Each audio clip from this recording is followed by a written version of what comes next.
pop some shit on this bit, though. Yep. Shit! And when you hear that, you should know it's Mississippi, you feel me? I fuck with Texas, though. Big X, what's happening? What up, Texas? Where the P's at? I know you got them. I need them, man. Shit. Hey, look, but when it comes to this rap shit, man, I'm the new king of Mississippi, you heard me? And when it comes to this gangster shit, I'm the new king of the South. You better tell Tip I said I let him. Look, I'm from Mississippi. I'm known for breaking bitches. We right up the street from me. We rotated revolvers on missions before extensions. Before backwoods and kush, we smoke wedges inside of Swifters. If you ain't from around here, don't come fuck off in Mississippi. Yeah, we step on shit and we get active. My mama from the South, she still stay there. Nigga, what's happening? Used to think David Banner was gon' sign me, but he flying. My youngin' looking for a come up, see him, they might rob. Yeah, see BB King taught me the blues. Was catching play like Jerry Rice when I got out of school. They know I'm Southside, all on the north, but I'm 100. Give a fuck where you from. If you hustlin', let's get some money. Hey, see, that's the difference between me and these rappers, you feel me? I'm gonna eat with or without, baby. You know what I'm saying? But when I pop my shit, you better let me pop it, you heard me?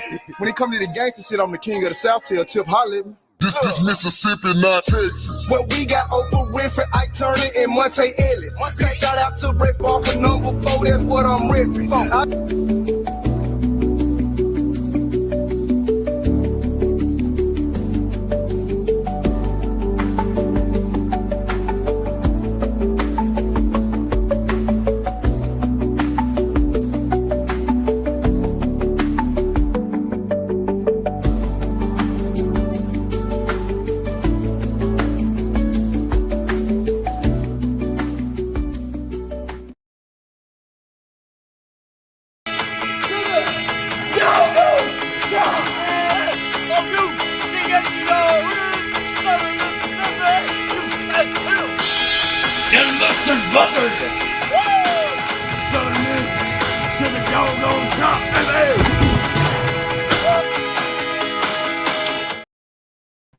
What is going on, everybody? Now, it's been a long time. I don't know exactly how long, but a long time, over a year, I feel like, that I've been able to get on here and do a show for y'all and kick back, you know, and hang out, do a couple NILs, transfers, portals, and season tickets, and the schedule, see what everything is looking like. And today's the day that I said, you know what, let's get back on there. Well, I ain't got nothing else to do the rest of the day, you know, other than go fishing down in the Chafuncta River.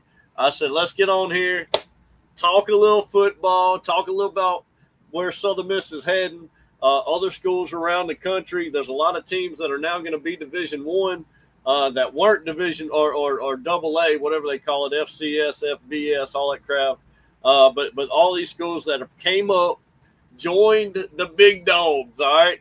Y'all been waiting on it, talking about it. North Dakota State becoming, up here with the big boys. Well, this is the year. South Dakota State's coming with them.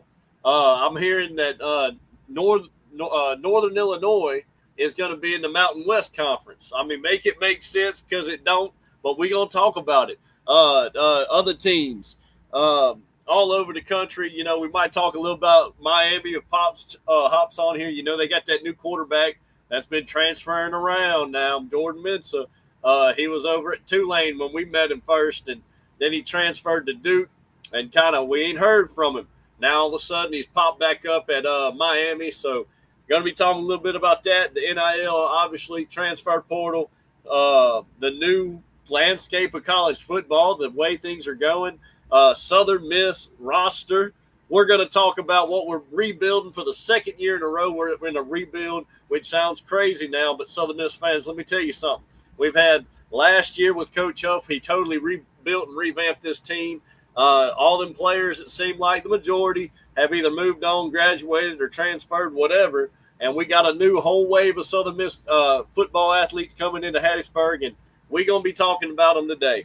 So, talk about the schedule, talk about the roster, talk about the I mean, we've been hit up all over the place, and today's the day to open up that can, to pick back that scab, because let me tell you something, fellas, you're back. on the doggone Sippi Sports Show, brother. And we're going to talk about it all. Let's get after it.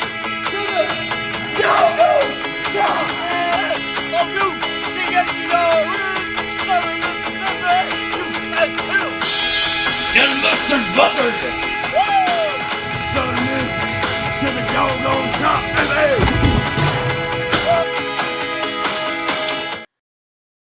What's going on? I'm right back. I thought there was somebody else on there trying to get back in, but they ain't in yet. Going to try to get Pops on the show today. Going to try to get our guy Matt back on the show. Don, all the Sippi Squad guys trying to reunite over time. Look, sometimes the first show back takes a little time to get that traction back, baby. And if not, we're going to spin the tires, brother. We're going to keep spinning them until we get traction. But listen, guys, this new schedule for Southern Miss, real quick. We why not jump into the schedule first? Let me pull up a good little graphic. I'm just probably going to pull up this the old one from Google right now. I mean, starting off with can't even talk right now. Alcorn State. I think we open up solid. Got a team coming in. I think we got Landry Liddy coming back. We got a quarterback out of Northern Illinois that went to Illinois last year, sat behind Luke Altmaier, and is transferred down to Hattiesburg, Mississippi. So I think that's going to be solid to get him in. But let me try to pull up this new schedule. I'm pressing every button except the main one. You know how that goes. So let's see. Bring it in. Share the screen, doggone it. And there you go. There you have it. Southern Miss football schedule. Let's see. Right there. So on the chopping block, and it kind of goes from left to right on the schedule, and then down one you'll see. So week 1, you play Alcorn State in Hattiesburg, September 5th on a Saturday. Get your beer, get your doggone seats, get everything you need to get here. Season tickets are starting at $85 to get all the doggone games to be able to come see Southern Miss football this season. Now, that's the nosebleeds now. That's up there, in the bird's nest, brother. So if you want to get up, just to get in, $85 for the whole season ain't a bad grab. I'd take that and run with it. That's what I'm going to do, just get in that son of a gun. So $85 to start the year. I mean, you're going to get your money back within 2 or 3 games, I think. We got UConn coming down here to Hattiesburg, but you start off with Alcorn State. I do think that's going to be a win. Week 2, you play at Auburn in Alabama, September 12th. I'm just keep it real, folks. I think Auburn's got our number right now. I think in a rebuilding year, I don't see us knocking them off. We don't have the level of transfers coming in as we had with Coach Huff. So I think Auburn's going to take this one from the Golden Eagles. So you got us 1-1, and then you play UConn in Hattiesburg. I do think that UConn ends up. I think we can beat UConn. I think UConn's a winnable game. I think UConn's a team that they come all the way down here. I think we got a chance of knocking them off. So UConn's a team. Although we got. You will be fresh off the game against Auburn. I do think UConn's a team we can beat here in Hattiesburg before heading over to Tulane. Mr. Gulf Coast Eagle, brother, welcome to the show. Do we got Don Masholi on? What's going on? My man, talk to me, Don. How you been, brother? Man, good. It's good to be back with you, and great day to talk about Golden Eagle athletics. Oh, the Golden Eagle football team starting the year 2026 season, and Don Masholi and the old Sipmeister on the show. Don, what you got? Alcorn State coming to the Rock September 5th. How you feel about that game? I don't know how to feel about any of our games. We've got over 50% of a new roster. We don't have a quarterback, don't have an offensive line, don't have any running backs, don't have any wide receivers, don't know about the defense, special teams. I just, I'd love to, predict 7 or 8 wins, but, I'm still not, I'm very disappointed and disillusioned in how our team tanked at the end of the year. Last year, it was really disgraceful how they just collapse like the way they did with Texas State and South Alabama and Troy, and then the bowl game. It was pretty sickening, and it's a hard product to invest in, and it's not what people want to hear, but that's how I feel. Well, that's the And reality of it. That's the fan perspective right now. I mean, we can run through the schedule, run through the roster, and kind of talk about what we have. But at the end of the day, Don, last year really put another dagger in that Southern Miss, fans, not necessarily the team, because look, it looked like they already knew coach was out. The players, as we're going to talk about here in a little bit, almost all, the guys that came with Huff. There's a few left, but almost all the guys that came with Huff have left with Huff and are either heading to Memphis with him. The majority, I think it's over, 5, maybe 8 different guys that are going to Memphis straight from Southern Miss following Coach Huff, including the quarterback that he brought down with him, that freshman that was so good. We were all Gardner. Gardner was his last name. But he's transferred to Memphis as well. We'll get on all that as well. But, yeah, man, it's going to be a different Golden Eagle football team as we have the Ethan Hamilton, redshirt senior, a 6'3", 220-pound quarterback coming down from Illinois. That's the guy that played at Northern Illinois whenever they were able to knock off Notre Dame that year, if you remember, Don. So he's in the black and gold uniform this year, and he sat last year behind Luke Altmaier there at Illinois before transferring down to Hattiesburg. But you still got Landry Liddy, the UAB transfer. This year he'll be a redshirt senior, 6 foot, 208 pound, and don't forget the 2-time in 1 day arrestee, Mr. John White, brother. You still got John White from MRA, Madison Ridgeland Academy, coming in. So, I mean, Don, be honest with you, I feel good. I feel good with 2 senior quarterbacks. I mean, both of them, they're on their last year. I mean, something with just that alone, I feel good. I feel good with the quarterback situation with 2 seniors. Where are you at with that? I mean, having 2 seniors, does that matter to you, or is it like it don't matter what year they are as long as they, where are you at with 2 senior quarterbacks? Even though we don't know much about this team, you do got 2 senior quarterbacks. do we have a 3-deep FCS offensive line? We can't talk about the quarterback if the offensive line doesn't make it possible for the quarterback to perform and be successful. No, and I think that's been the story of every year, right, Don? I mean, last year we finally got us a good O-line, and I mean a decent one to where Braylon Braxton basically knew what he had to do to get around it. And, I mean, up until they knew they were dipping out from Memphis, right, or half of them going pro, which you know how that's going for them. But I mean, you're kind of seeing the writing on the wall. Like I don't think we'll have the O-line that we had last year. Again, we are going to get more into the roster.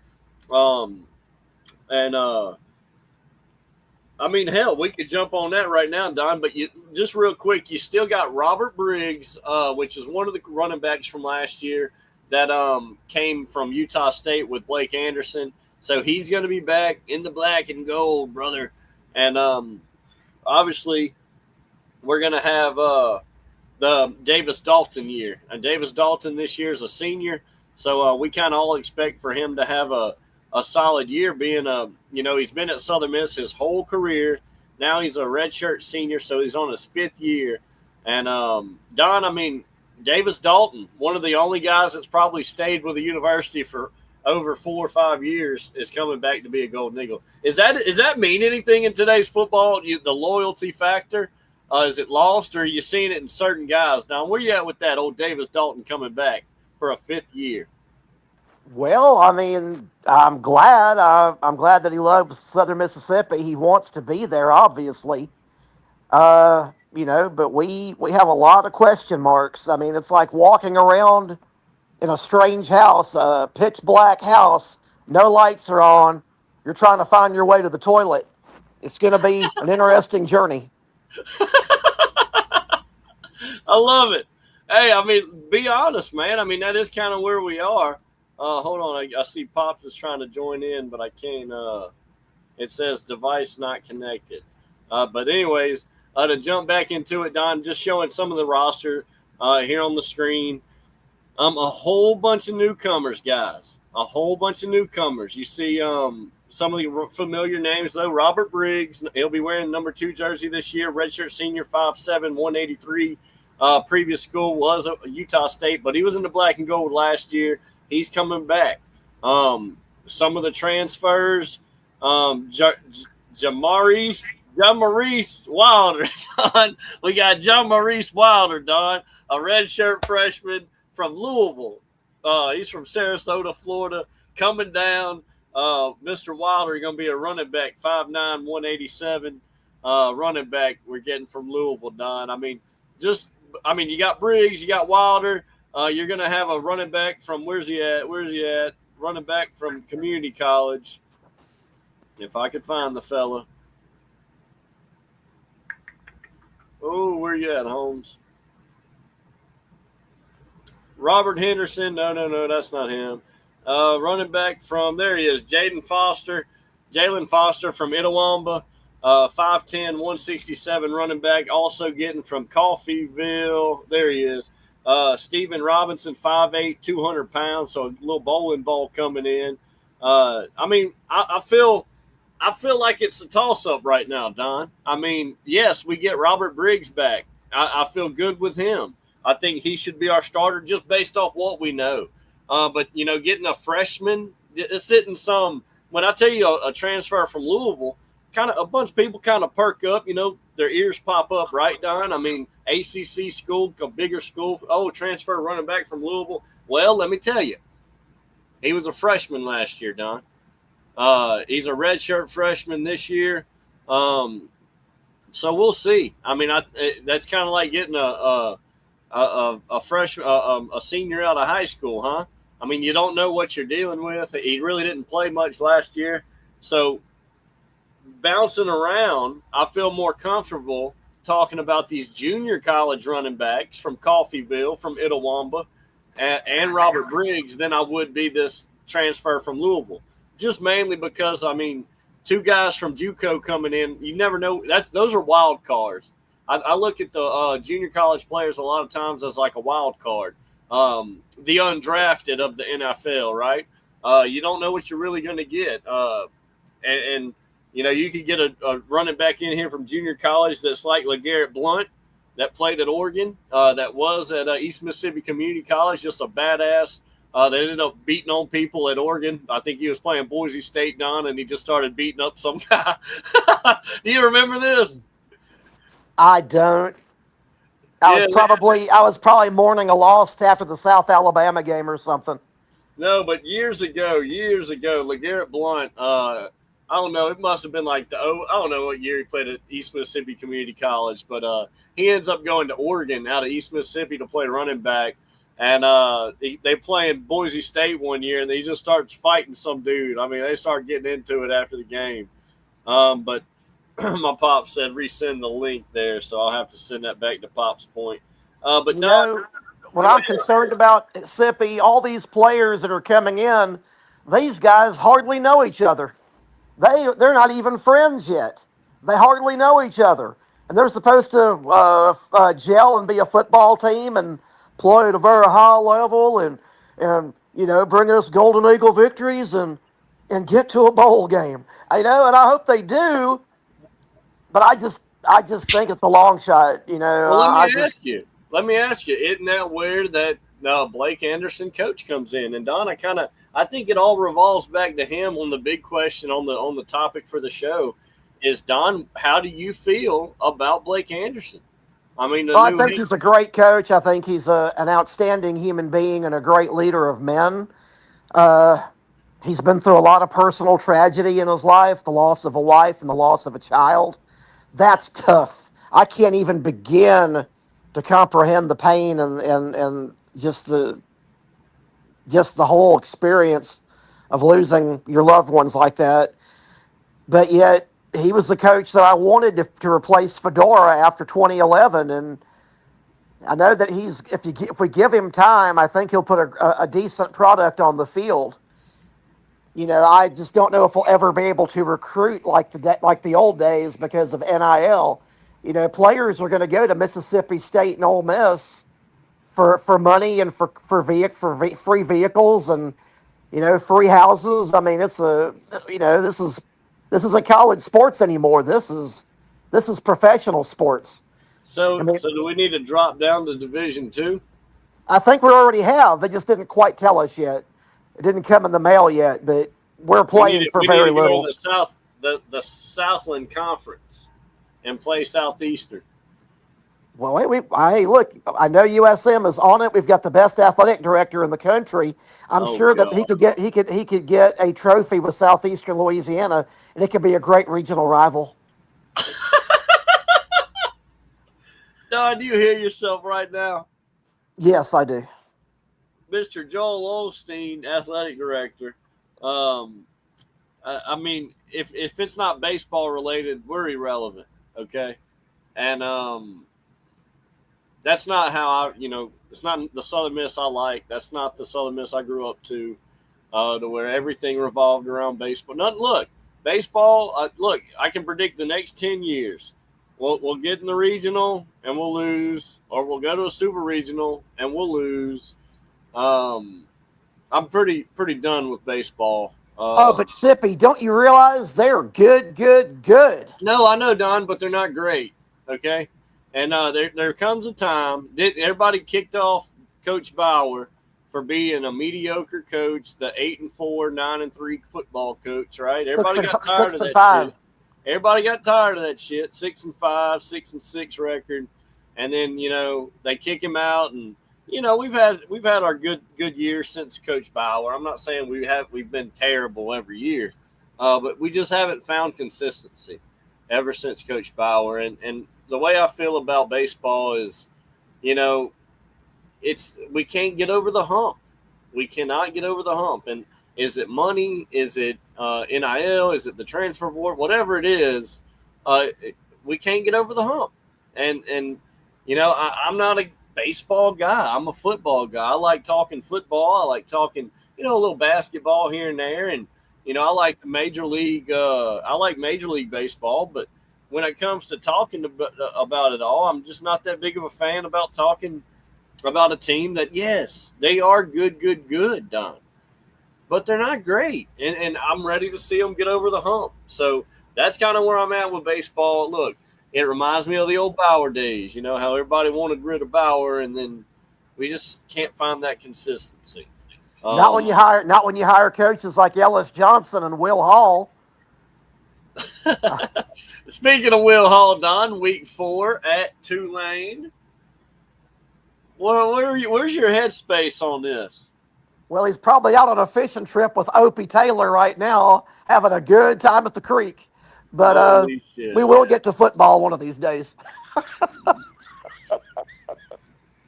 My pops, he's backstage, man. He keeps trying to join. There's Mr. Matt. What's going on, Mr. Matt? How you doing, man? I'm doing well. Welcome to the show. We're going through some of the roster. We tried to talk a bit about the schedule, Don, Mr. Matt, but I mean, immediately when we did, we said, hold up, we don't even know who the football team is.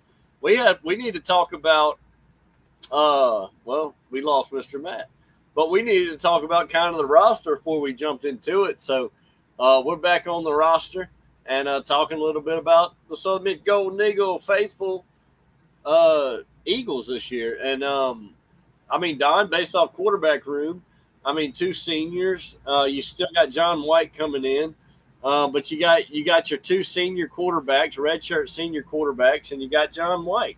I mean, is this? Do you already chalk this up, Don? We'll start with you with Ethan Hampton, the transfer from Illinois, over Landry Liddy, or is Landry Liddy kind of our guy? I mean, I know it's way too early and it's our first show back, but Don, where you at with the quarterback room? Okay, I was starting to get excited and starting to feel optimistic because Landon Liddy, he bailed us out the Arkansas State game.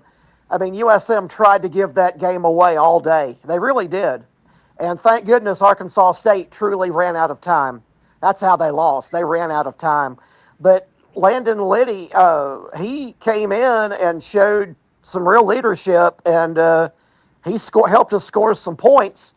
But then after that, it was very discouraging the rest of the year. John White, if he can't find a wide receiver open, I'm sure he can find a cold beer. But you know, I, I would love to see that. I'd love to be surprised. I would love to eat crow about Southern Miss and have to take all my attitude back. But You there? yeah, I'm here. Yeah, I I hear can't you, hear. Don. I hear you loud and clear, Don. But yeah, I Uh, want them to win. I I want them can't to do hear. good. what's that, Don? I want them to do good, win, be successful, and to do that, you got to be able to move the football and score a lot of points. And these players don't even know each other hardly, and I can't hear I for have to some lower reason. my expectations until we have some evidence. We have to know what we've got. Yeah, I mean, like I say, the kid we got that kind of when they sent it out, everybody was kind of up and on. Oh man, hell yeah, let's go! We got a transfer from Illinois. We got a transfer from Illinois, and that's all. That's all good. And the thing was I'm thinking it's Luke Altmaier. No, it was the backup from Illinois that was originally, Northern Illinois that beat Notre Dame, right? The same team. Matt, can you hear me now? I got you. I got All you. right, back in business. Now listen, we were talking about it the whole time you couldn't hear us. Was Ethan Hampton, the redshirt senior, 6'3", 220-pound quarterback coming out of Louisville? I'm sorry, out of Illinois. Illinois. Yeah. Illinois, that was Northern Northern Illinois. There you go. And you still got Landry Liddy coming back, the UAB transfer. That hey, like Don was just in the mix of saying, Don, repeat what you said at Arkansas State against Arkansas State, how he saved the game. Yes, he helped us. He led us. We scored a lot of points. USM tried to give that game away all afternoon. And thank goodness that Arkansas State, they truly ran out of time. Yeah. That was exactly how we won the game. And that was our last win of the year. We didn't win another ball game before the total collapse. So, but I hope that he can show some more flashes of brilliance, and the offensive line will give him a chance to be successful. And maybe we can play Western Kentucky in the New Orleans Bowl again. That's a very realistic goal. That's a very realistic goal. I'll tell you, Don, I will take that this year. Go ahead, Mr. Matt. Let me. I was at work, but I came in. But I just gotta. I'll just kind of sum it all up because I still got some things I got to go do. But I don't. There's a lot of people thinking that everything's going to be really, really bad, sort of like the Ellis Johnson last year Will Hall thing. I don't think so. I mean, it. I kind of. I think it'll be a little better than people think. I went to that spring showcase, and it was better than I thought. They did have Hampton. Basically, he came out there first, and he's played more ball than anybody else. And I would probably you could kind of pencil him in. I'm afraid he's going to be number one. He's played a lot of ball, and he's a little bit further along.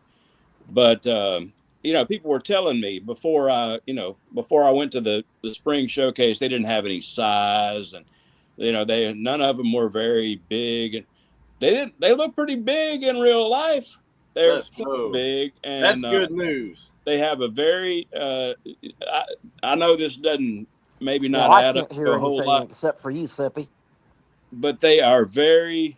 Their spirit was very positive. And I'm gonna tell you, Matt, real quick. I had heard the same thing, and I had actually bought in to the man. We don't have no size this year. We don't have no size. They're pretty big. I bought into that as well. I'm part of that because I hadn't seen them, and I seen pictures online, and I started reading all the stuff online, and I started buying into it. I said, this is the only information we're getting. This isn't a I'm sorry, this isn't a Will Hall type of coach to where he's constantly giving us information. He's constantly giving us interviews.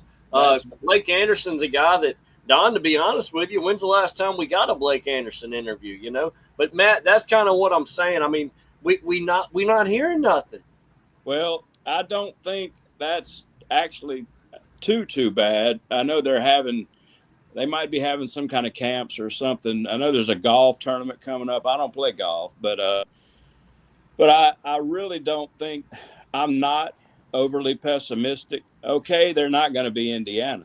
I mean, it's just not going to happen. It's never going to be that way. They're never going to be ranked top 25. Not in this era, but probably I'll die in 20 more years. I don't know, maybe, but not right now. Not the way things are. They're not going to be top 25. But I don't think that's not the problem. They Well, can real still quick, do you all, think we have a favorable schedule this year? well. With Let me tell Blake you, Anderson's first year, they, I think it's they favorable. now there's going to be a bowl game, but it's probably not going to be at the end of the year. It's going to be at Auburn. That's the way I look at it. That's the only power school we're playing. I might go so I can go to a field with 80,000 people. Yeah, let's go. There's not going to be. With you. I'm probably going to go too. Yeah, I would, because that's it. That's going to be the bowl game. But they might beat South Alabama this year. Have you looked? South Alabama was decimated. They have nothing. They're in a rebuild. Yeah, they have a quarterback. I think their quarterback came back, but they don't have nothing else. I may be wrong, but anyway, they're only. Hey, look, between now and football season, people, real quick, everyone. Between now and football season, I've talked to Pops about this already, and we're going to get into every single school around the conference. Before we go into football season this year, if you're on the Sippi Sports Show, you will know whether you like talking about them or not, guys. We're going to talk about every single school in this conference. And also the 2 or 3 out of conference games we have on the schedule, guys.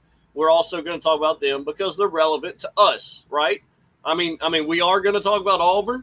We're going to talk about Tulane. I know it. Come on, they might turn me off now, right? But we're going to talk about Tulane, and we're going to talk about Alcorn State just to know what we're getting ourselves into. Also, I'm going to bringing in a guy on the other side, on the enemy lines, across enemy lines. If y'all remember when I did that 2 years ago, 3 years ago, whatever it was, I used to bring a guy in about of another team, a fan of another team. I would bring him on the show, pick his brain a little bit, say, wait, hey, what do we got to worry about? What are we scared of? What do y'all have against us? And we would talk, and it kind of was a fun time for me to meet other fans around the conference. So I want to bring that back to where, if there's an Alcorn State fan, guys, that y'all want him to come on the show, hey, send me his name. We'll link up with him. An Auburn character, Tulane fan. Y'all know we're going to get the Tulane Green Wave man on the show during that week. 100% I'll get him on. Guys like that. So we're going to have some fun with it this year. Little things are going to be different, but we are bringing back some of the old stuff. And, man, I can't wait. Guys, jumping right back into it. There's a new Mountain West Conference. We're going to talk about that today. Ticket prices just to get in that son of a gun are $85, and that's in the nosebleeds, baby. Don, $85 to get season tickets to Southern Miss in today's economy. Is that good or bad? Well, I think it's good considering everything. The school does need support. They really do. For 7 home games we've got this year? Yeah, man, $85. That's not bad. And if you like going to Hattiesburg and tailgating and hanging out with all the pretty people and get you a hamburger and a hot dog and go to the Eagle Walk. It's a nice day. It's a nice day. And watch your Golden Eagles. Don't go to the cookout, Don. They're trying to make the cookout a place of incrimination. Y'all heard about this? You might leave there in a body bag. I'm not going to the cookout. They said they're gonna make the cookout a nuisance. I said, my God, call the pest control, baby. Put them out. I'm not going to get robbed and shish kebabbed at that place. Forget that. Man, what's the deal? They said cookout was a good place to eat, man. Now I'm here, and it's a nuisance. Then you better take Uber Eats, man. Can y'all tell me? Can anybody tell me what's going on at the cookout, man? They are having. I looked online just looking at comments. Supposedly they have these. They're called parking lot parties. What? So I guess. Yeah, these fools they hang out in the parking lot. I guess they holler at bitches. I don't know. Hey, so cookout is the new Sonic. I mean, when I was growing up, we'd all hang out at the Sonic parking lot eating milkshakes and Sonic Blast, Well, maybe it's like, hey, baby, you want a hamburger? Come and give Man, me something. Come and give me something. talk to us, Mr. Matt. Mr. Matt, what's going on at the cookout, man? I mean, hey, Well, are you invited to the cookout, man? Because they I'm, try to close the cookout down. well, they are that, and I have seen some stuff on Hattiesburg Patriot News. That guy that he's kind of a freelance guy. Yeah, I like that guy. I follow his channel. They're having a lot of trouble over there. I don't. What do you mean trouble? Like, hey, you guys are parking in the parking lot too long? People are getting shot. People are getting whoa, shot. Hold on now. That's the problem. You know, I don't know where they're shooting at the cookout. I think I heard. I didn't want any cheese on this burger, bitch. I don't. It's a problem, but I think they're going to fix it. Did you see online where they said it's a nuisance? They're talking about shutting. Well, you know, you go for a hamburger and a hot dog. It's not a festival. You know, it's a restaurant. You eat, you pay, you tip, and you leave. Okay, I've eaten there a couple of times. They got good food. But they're probably just going to have to get a security. I don't want it to be my last meal. No. But hey, can I get 2 minutes? Yeah, go ahead. We got plenty of time. Sorry you got it. I know you got to go. Because I got to run. But I know it. Go ahead. I just got to tell you, I think it's 6 games. Anyway, but this is just for me. You know, I'm just an old. You know, I'm a groundskeeper. I'm not. Okay, they're not. USM football has changed the focus from the old days when they were basically forced to play on the road against big name schools to simply survive. Those days are over. Sun Belt is okay. I mean, if somebody put on the internet that their grade point average was higher than they've ever been in football, I saw that. pretty good. So, I mean, but okay, Sun Belt is not a power conference. The team that we have from now on is not going to be competitive with Ohio State or those days are gone. Those days are gone. I mean, but football is a beautiful game. All right. The tickets are way cheaper than SEC tickets. We got tickets for $80 a piece because we got the senior discount. All right. You can't get one SEC ticket for 80. It's just ridiculous. You can, it's an entertainment option. Okay. People are going to have to be realistic. They're going to play fine football. It's going to be Sun Belt football. You're going to have to just learn to see the beauty of it because there's nothing we can do about it. We're not. There's the days of the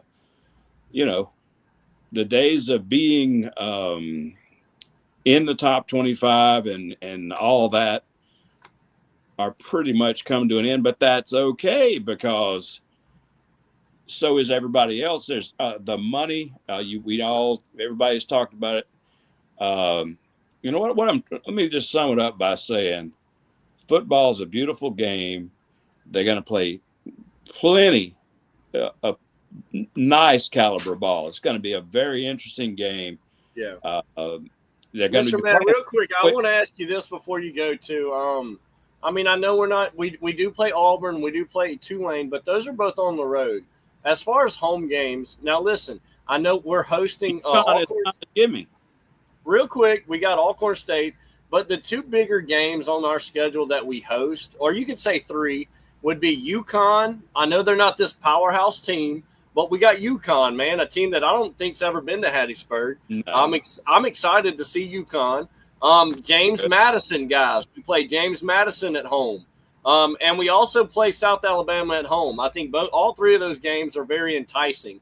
And I picked one from the East. I picked an overall conference opponent, and then I picked an out of conference. That's what I did there. Mr. Matt, out of my 3 teams, or another one, is there any team on the schedule that we're hosting in Hattiesburg that you're excited to see, in person or anything like that? So you're saying South Alabama is coming here, right? Correct. Well, there it is. I mean, you think that's the biggest game we host? Well, probably the James Madison, because they got that coach from Florida, the guy that and they went to the playoff and all that. But if they can win I think they're going to win several games. They may not go to a bowl. They're going to play solid Sun Belt ball. There's going to be all the passing, pass on first down, pass on second down, pass on third down. It's not like it used to be where, we all talked about this. It's going to be Sun Belt ball. Coach Anderson said he's going to try to keep it simple. And how many times did you hear Coach Bowers say that? If they're going to figure out what they can do. I'm encouraged. I think it's going to be fine. The players, like I said, are in a very positive mental state, as far as I could tell, which is great. They're making good grades. Is there any player on that roster that you can, like, by name say, hey, look, this is a guy that I can't wait to watch? Anything like that, or not really? Well, not yet. I did meet Caden Saunders. I said, yeah, Penn State. And he said, heck yeah. He looked at me like, how did you know that? I said, well, man, I researched you on the internet.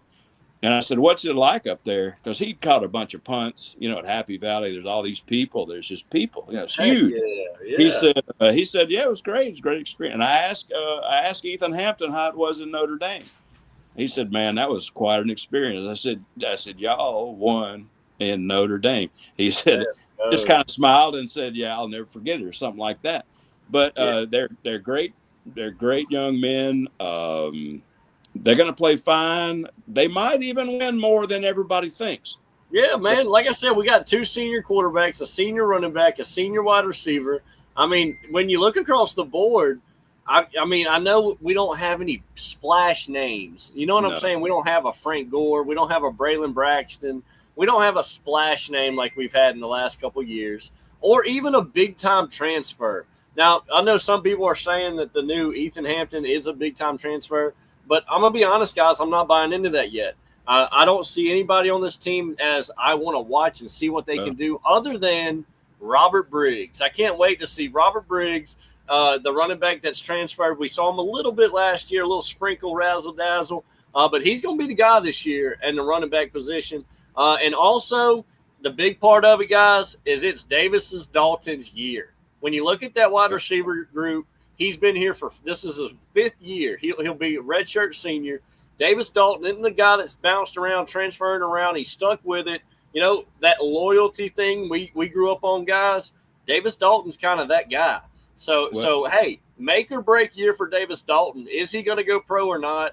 Matt, you got any thoughts on old Davis Dalton, man? I've met him. Come on in. I've saw him out there. I've stood by him like he doesn't know me or anything, but I mean he's good guys. He's made some plays in the past. Yeah, it's his year. Also, John White stayed. I met him. Told him to keep staying. I mean, you never know. It might end up being John White's team. Coach and had good over things. 2 seniors, brother. But I'll leave you with this. People they don't know what to think. I mean, just having a team. You realize 65 of them just got here a few months ago. That's right. They got a team. He's working on it. Anderson's a good coach. All those guys know what they're doing. It's going to be all right. They're going to be fine. I think we'll be all right. We're going to see now. We're going to talk about it. We got a lot to talk about. You hear me? All right, Mr. Matt, have a good one, man. Good to talk to you again. Always good to have him on the show, man. Every time he can join in, it's always fun to have him in. Don, you still with me? Oh, yeah. Man, pick my brain, brother. That's a lot to unpack. Like I said, always fun to have him on the show. He's always got a good what's it called? Mentality as far as where this team's going. So I love that. But Don, talk to me, man. Ethan Hampton, man, he seems to be kind of humble based off of that conversation we just heard, huh? Beat Notre Dame, and he said, oh, yeah, that was the highlight of my career. And, hey, how about make some more highlights here at the Golden Eagle? I hope so. Maybe some of his leadership can rub off on the other players and help them come along. And play with a lot of effort, a lot of Oh, here we go. enthusiasm, Here we and go. Pops, get listen, real quick. Pops, I see you trying to join in, man, but whatever you're trying to do, it says the device is not connecting to the show. So I don't know what's going on, what device you're using or whatever, but cannot get him on. Wish I could. But Don, NIL, transfer portal, we've kind of talked about some of the transfers. Defensively, I feel like we haven't touched on anything on the defense, but that's fine. We got plenty of days to talk about that. Don, what you got going on, man? I mean, how you been? just staying busy, working, and getting the union off the ground and getting ready to negotiate and get our contract and have a better place to work. Yeah, I mean, I might have Pops just call in at this point. I'm gonna try to just call his phone. Don, everything with that's going good. I mean, whenever all that started, I ain't trying to pick your business too much, but Don lifted up a company that didn't have too much going on as far as union and got all that rolling. So Mr. Masholi over there making big strides and helping not just himself, but my goodness, how many people work over there, Don? Oh, a few thousand. I'm just one small spoke on a big wheel. We've got a great committee. I'm excited about the future, and and hopefully we'll have our contract by very soon. I hope. Yeah. Hey, Pops, you hear us? I can hear you, yeah. Hey, Don, you hear Pops? Hey, Mr. Pops. I can barely hear him, yeah. But you can hear him. It's an echo. I can't really hear him. I'm just saying. But I hear Pops perfect. Yeah, we hear you perfectly, Pop. But Pops, we going down the line, and I don't know if you've been listening to the show. We see you're trying to join in, but it keeps saying whatever device you're on isn't compatible or something. I don't know. Yeah, you remember the last time I first started coming on, me and you had to walk through a bunch of steps, so we'll have to go back through it since they've updated all that stuff now. Yeah, and Don, just to reiterate, y'all are hearing Pops fine, right? Yes, I hear him perfectly. All right, that sounds good. Let's dive right back into it. Don, give me a little second. Let me catch Pops up. I don't know how up to date he is with us. Like I said, Pops, and I before the show started, we were on the phone. Ethan Hampton, the Illinois transfer that was in Illinois State, he's a redshirt senior. We got Landry Liddy coming back, a redshirt senior. You got John White, who was that freshman that likes to party and get arrested twice in one day. But we say that all the time, but we're not trying to pick a scat. We're having fun with that. We think it's cool. All right, fella. Listen, don't go get arrested again, though. Then we're not going to think it's cool anymore. But anyways, Pops, you got two senior quarterbacks here at the Golden Eagles this year. I know it's a rebuilding year again. Two senior quarterbacks. You got a senior running back. You got a senior in Davis Dalton at wide receiver that's been itching at the bit to kind of put this team as a leader and have it on his back. And I think this is Davis Dalton's year. I mean, I've been saying – I don't know, Pops, where you at with the two quarterbacks? Do you feel good with the quarterback room? Let's start there for Southern Miss. Here we go, like a cat chasing its tail again. What? Well, a cat chasing his tail again? Yeah, round and round and round. I mean, a dog chasing his tail. You know, like when you catch it, what the heck's he going to do with it anyway? It all comes back like we talked about. You can have the best running backs, receivers, quarterback, but you can't pass block and run block. It don't matter. And I know everybody wants to know who's quarterback. I don't go where division you're at. Maybe flag football, I don't know. But if you don't have a line that can block for the player, you talent in the backfield and the receivers don't matter. I mean, if they're took off the board, that's like coming and playing chess, and the first thing to do is capture the queen. And all right. I know Yeah, and then plus, here we go again. You know, when all this transfer, and everybody had to transfer every year and everything, oh, well, they coming from this school, and coming from that school. I mean, I recall a couple years ago, a guy coming from Clemson. And, you know, there's a reason there at Southern Mississippi. Oh, come on, Pop. And, well, we got to be honest, people. Ain't no money there in Hattiesburg. Well, let's refresh it real quick, Pop. You talk about our O-line. You see on the screen right now, fellas, offensive lineman tackle Hayes Creel. He left Southern Miss, went to ECU. We got a lineman coming in, 6'7", 350. Damn, almost 400 pounds from Emory and Henry University to play guard, maybe center. You got a tackle coming in from Texas Southern that's 6'5", almost 300 pounds. You got a interior O-lineman, probably guard, 6'5", 325 from Tech, Louisiana Tech, coming to Southern Miss. We also had, listen to this shit, Don. We had a guy leave us to go to Akron. The worst team in all of college football, Akron. Anyways, we got a transfer offensive tackle, 6'5", almost 300 pounds from Lamar coming in. And you also got the one I've never heard of, Virginia Union, 6 foot, 300 pound. That's probably a center or a guard there as well. So, I mean, we do got guys coming in to play to play O-line. You know, you got a couple guys leaving. Don, talk to me a little bit after what we just went through. I mean, as far as size, I think every damn one we mentioned except the interior guys were 6'5" and up. Talk to me, Don.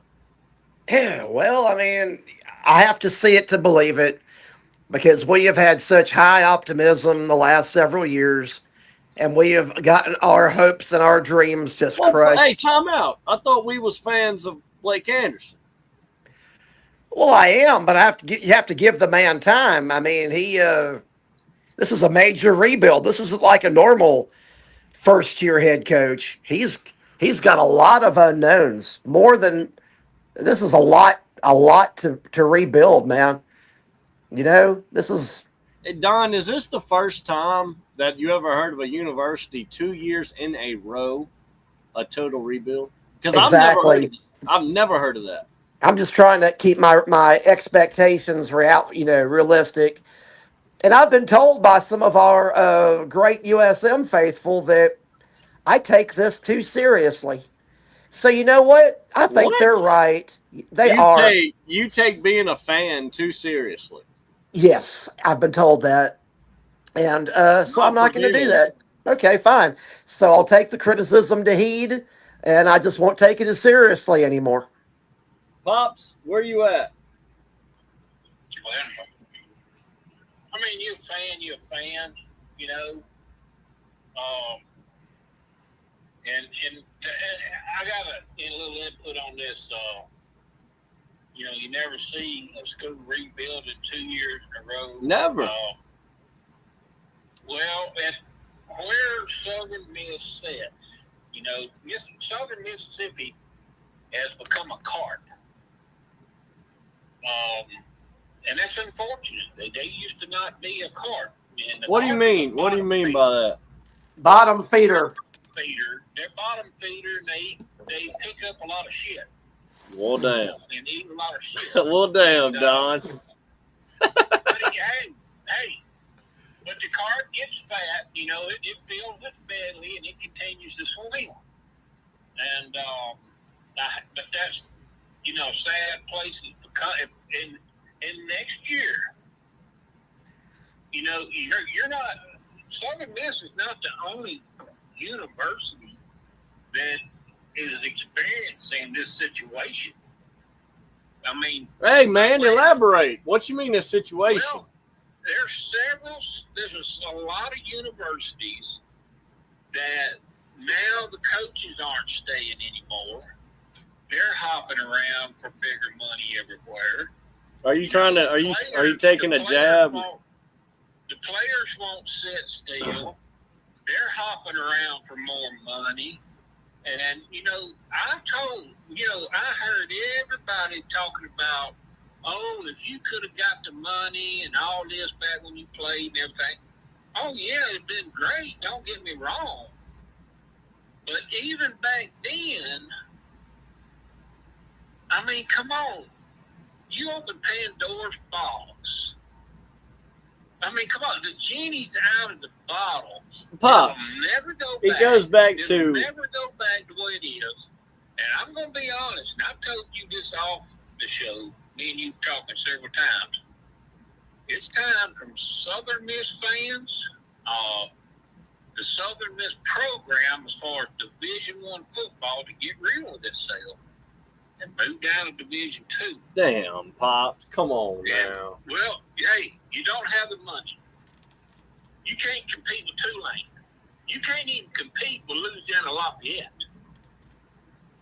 And that's the truth. I mean, come on. I mean, East Mississippi Junior College probably has more money than freaking Don, you got any comments? Southern Miss needs to drop down because we can't afford it no more. That's pretty bad. We're not going to ever be the state champs in football anymore.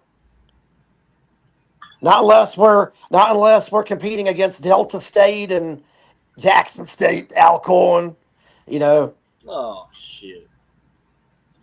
Yeah, I hate it too. I don't like it.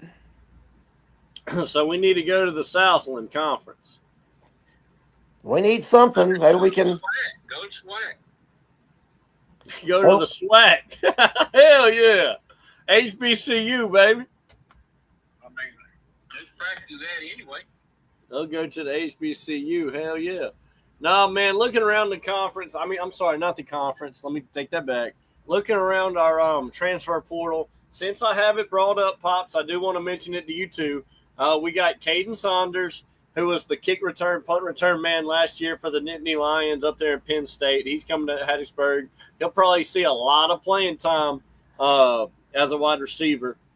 You see that on the screen. You got two guys that left Southern Miss to go to Memphis at wide receiver. You also got the Illinois transfer that came with the quarterback, Mario Sanders II. He's a wide receiver coming to town. You got A.J. Little, 5'11", almost 200 pounds, coming from Chattanooga. A lot of hype around that guy, that should have been at the D1 level already, but it's just been overlooked. Even in the portal was overlooked. Brandon Hood, another transfer that's coming from Utah State to join Coach Blake Anderson. He's going to be in town. 5'10", 200-pound running back coming.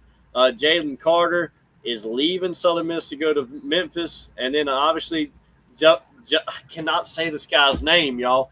Jamarice Wilder, 5'9", 180 from Louisville. He's a freshman coming over from Louisville. Don, how do you feel about Jamarice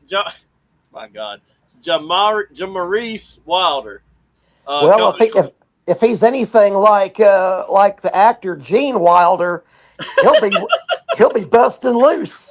Hell yeah, Pops! How you feel about a Louisville freshman running back coming over? He could play at Louisville. Well, he couldn't play at Louisville. Well then, I don't know, Pop. We're gonna see. Maybe he's, I know he's from where's this? The kid from Sarasota? I can't remember. But he's trying to get more closer to home. I feel that. And then you got the Utah State guy, Brandon Hood, coming to join Coach Blake Anderson. So that'll be solid. That was the one I was talking to y'all on the pre-show earlier. Denzel Gardner, the freshman last year at Southern Miss that I was a big fan of that came with Coach Huff. He's transferred now with Coach Huff to Memphis. So Denzel Gardner is no longer with the team. Jacoby Robinson's a quarterback we had last year, 6'3", 220. He's a guy, Pop, you talk about that went into the portal and didn't find a landing spot. So that's a guy, Pop. I don't know how you feel. You got any comments on a quarterback from Southern Miss going into the portal and he's still not anywhere? Well, it says it all. I mean, whenever y'all start talking about that NIL deal, I mean, I got a lot of comments on it, and I had a lot of comments before it happened. This thing was coming. Everybody had to have it. Now they got it. I mean, like I said, we talked about this today earlier. When ever has Indiana football been relevant in the country? I mean, you got a point. And they won the national championship, undefeated, and won the national championship last year. And I am prejudiced a little bit about it, but over a very highly talented, disciplined Miami team. Yeah. Signetti he's going to be in the running again. He's found his little niche. Is go after the older players that have some playing time. They might not be the superstars wherever they are at, but they on the field. They're older. They've been in the weight programs. They're older. They have more experience. They're stronger. They become men already. They settle down. They don't get shook as easy. You know? No, you got a point. You got a point with that. Don, you got anything for all this? Well, he's right. I mean, look at BYU. They have players that are in their mid-20s that are married with kids playing football. Yeah, I mean, they've been doing it for years, huh, Don? Yeah, that's the Mormon way. Hey, Don, I know we're about to jump ship for a second and talk about the whole landscape of college football, and I hope you don't got a problem with it. But I do want to ask and pick y'all's brain about the new Mountain West Conference. First and foremost, let's knock this one out the park. Northern Illinois is a new member of the Mountain West Conference. It actually costs them more to be a part of this than they're going to profit. Why and what the heck going on to where Northern Illinois wants to be a part of a new Mountain West Conference? Pops, Don, who wants to start us off? Well, you got North Dakota State going in. UTEP just joined. New Mexico State just joined. You got San Jose State. Texas State. Northern Illinois. You got New Mexico. You got Nevada. You got Hawaii. Air Force. You're going to have South Dakota State and North Dakota State. UTEP and I'm looking for New Mexico State, but I don't see them. I don't think New Mexico. No, you're right. I was wrong. No, okay. New Mexico State plays Hawaii. Don't forget about Texas State. Louisiana Tech replaced them in the Sun Belt. I don't see Texas State on here, Don. For That's Mountain because West. I'm sorry, Texas State. They went to the Pac-12 or whatever. Okay, there you go. Okay, My mistake. But just looking around this new conference, guys, is that what it is, Pops? I mean, is Northern Illinois, are they invested? Is that what it is? Oh, we're going to profit by playing North Dakota State. We're going to profit by playing South Dakota State. They're not. I'm going to tell y'all right now, Northern Illinois is not profiting when they go to University of Texas El Paso. They're not going to profit on that game. Money, market, the travel, their fans aren't going to show up. UTEP fans aren't going to show up to Northern Illinois games. I mean, UTEP fans don't travel. I mean, they don't even show up when they play in here. What are you talking about? I mean, Don, what the hell? And I'm sorry, and it's nothing against the university. But what are they doing trying to join the Mountain West Conference? Do they think they're going to profit that much out of this? They found something that's appealing to them. I don't know what it could be. The TV money or the bowl tie-ins. I don't know. I think it's ludicrous. And geographic conferences are going extinct, right? That's what it looks like. Sun Belt's the only one that's making sense. And the ACC, they were until they started letting these California schools join. And SMU. And SMU. I don't look for that to last very long. SMU and Cal and Stanford. It just can't. They can't make much money off of it. Well, if they were relevant in the conference, but they're not. That's kind of what I'm saying, Pop. So in the same concept, if UTEP or Northern Illinois had these great, like we said, fan bases, hey, it wouldn't matter. Fans travel. We do put our money up. We do travel when our team produces. Right, Don? When we see a good product on the field, hey, we didn't got to win them all. But let's come with that Southern Miss grit that we grew up to watching. Let's come with that Southern Miss attitude to where we are going to win this game. We're not just going to compete. We're going to win. Now it seems like we got these teams that show up that just want to compete. No. We're coming to win the son of a bitch. What's that, Pop? I said, y'all just want them to keep it close at halftime right now. And that's the problem. We want to win. As a fan base, we do put our money up. We expect to win. You pay monthly to be an Eagle fan member, whatever it is, Eagle Club that I'm a member of. I pay monthly for that. I pay for season tickets. I do my part. I mean, you can't take all my damn money. I'm one guy, but at the same time, I want to see some wins. I literally pay into it. I want to see some wins. I want to win. I want to go and not only go to the New Orleans Bowl as we joke about it. We joking, hey, I want to go to a bowl game and win the son of a bitch. Don, you remember how fun it was in Mobile when we won the bowl game? Wonton Don was born. I mean, if we had a penny for every high five we had, I would be a millionaire. We had such a damn good time. And listen to me, we was in Mobile, man. Nothing against Mobile, but we act like we was in damn New York City, L.A., brother. We was having a time.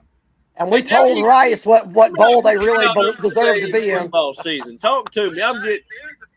This is getting me hot, boy. If you could build a program, and I'm using that term build, a program at Southern Miss like you used to could, within 3 or 4 years with the right coach, you'd be a relevant football team, a school again, and the crowd would be back up and everything.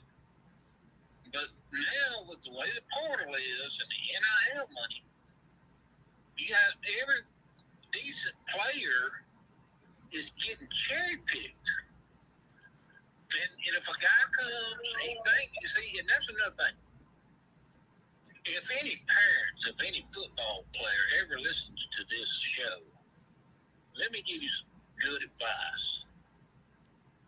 Don't tell your youngin' that they good when they not. What do you mean? You talking about Lima LaVilla again? Well, because I'm going to be honest with you, Pop. Hold on now. I'm going to be honest with you. If Lima LaVilla, if he would have stayed at Tennessee and all this transfer and listen to his daddy. Now, listen to me, Pop. If I was at Tennessee, if I was at University of Tennessee, and my dad, which is Pops, I guess our situation is different because you do know football. But I'm going to be honest, this dude's daddy don't know football. He don't. And he convinced his son with this NIL stuff that he was worth more money than Tennessee was paying him. Don, you familiar with all this? I remember. Where'd he end up? UCLA? Hold on, one at a time. Don, what'd you say? I remember that. Didn't he end up at UCLA? Yes, he ended up at UCLA. Pops, what'd you say? I said everybody knew it was because he almost didn't get a school at all. That's right. There was a time where nobody was picking him up, but he listened to his pops. Now, and like I said, I think our situation's a little different because if say I was so good, this and that, if my pop said, "Hey, son, Southeastern ain't paying you enough, whatever," I'd probably listen to Pops. He knows his sports. But I don't think in this situation, Lima LaVilla, Don, I think what was he from Hawaii or Cali? I don't know.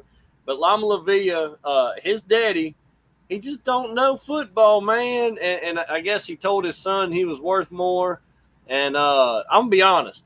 If I'm the starting quarterback at the same place where freaking Peyton Manning was, and went on to become this and that in the NFL, it's kind of how I feel about Southern Miss. If I'm the starting quarterback at Southern Miss, and I'm comfortable, man, and I see a future of going pro, why am I leaving?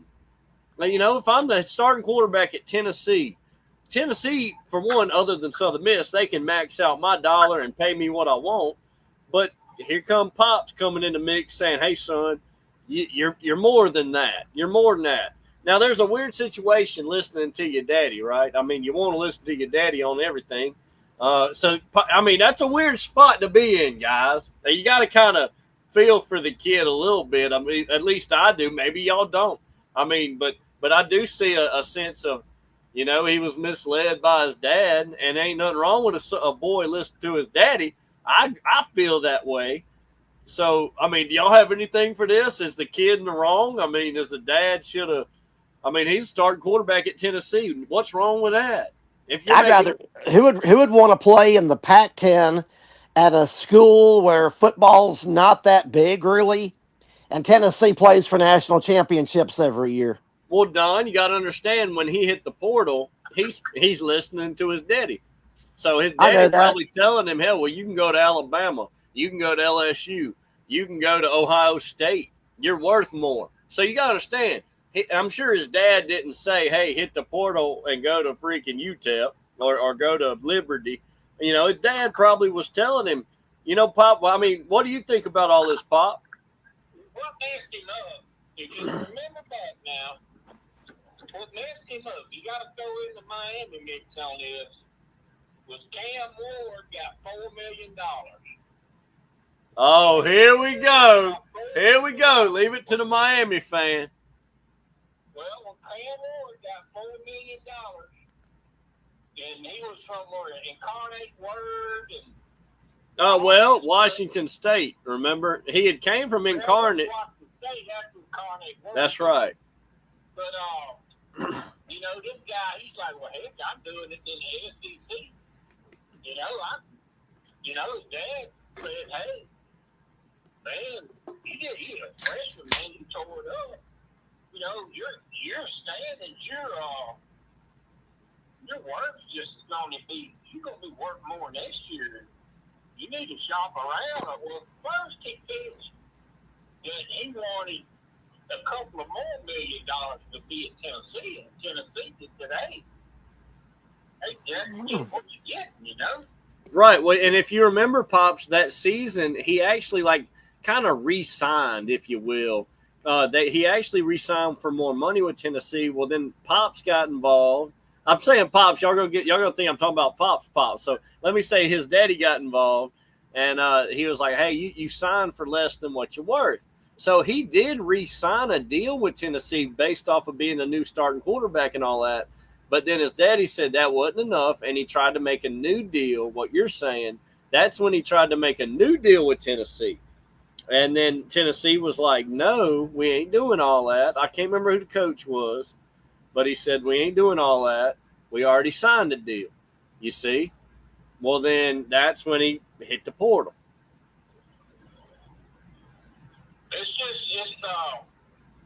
You can't, I know everybody gets down with it, and they want to point fingers and everything. I can understand the issue, and I like to see Southern Miss do good. Hey, we were season pass members forever, and we were at all the games. We loved to watch them play football. And we did. That was always hard hits, man. Hey, they was great players come through there, and the program was, there was we was. I say we, because we was part of it.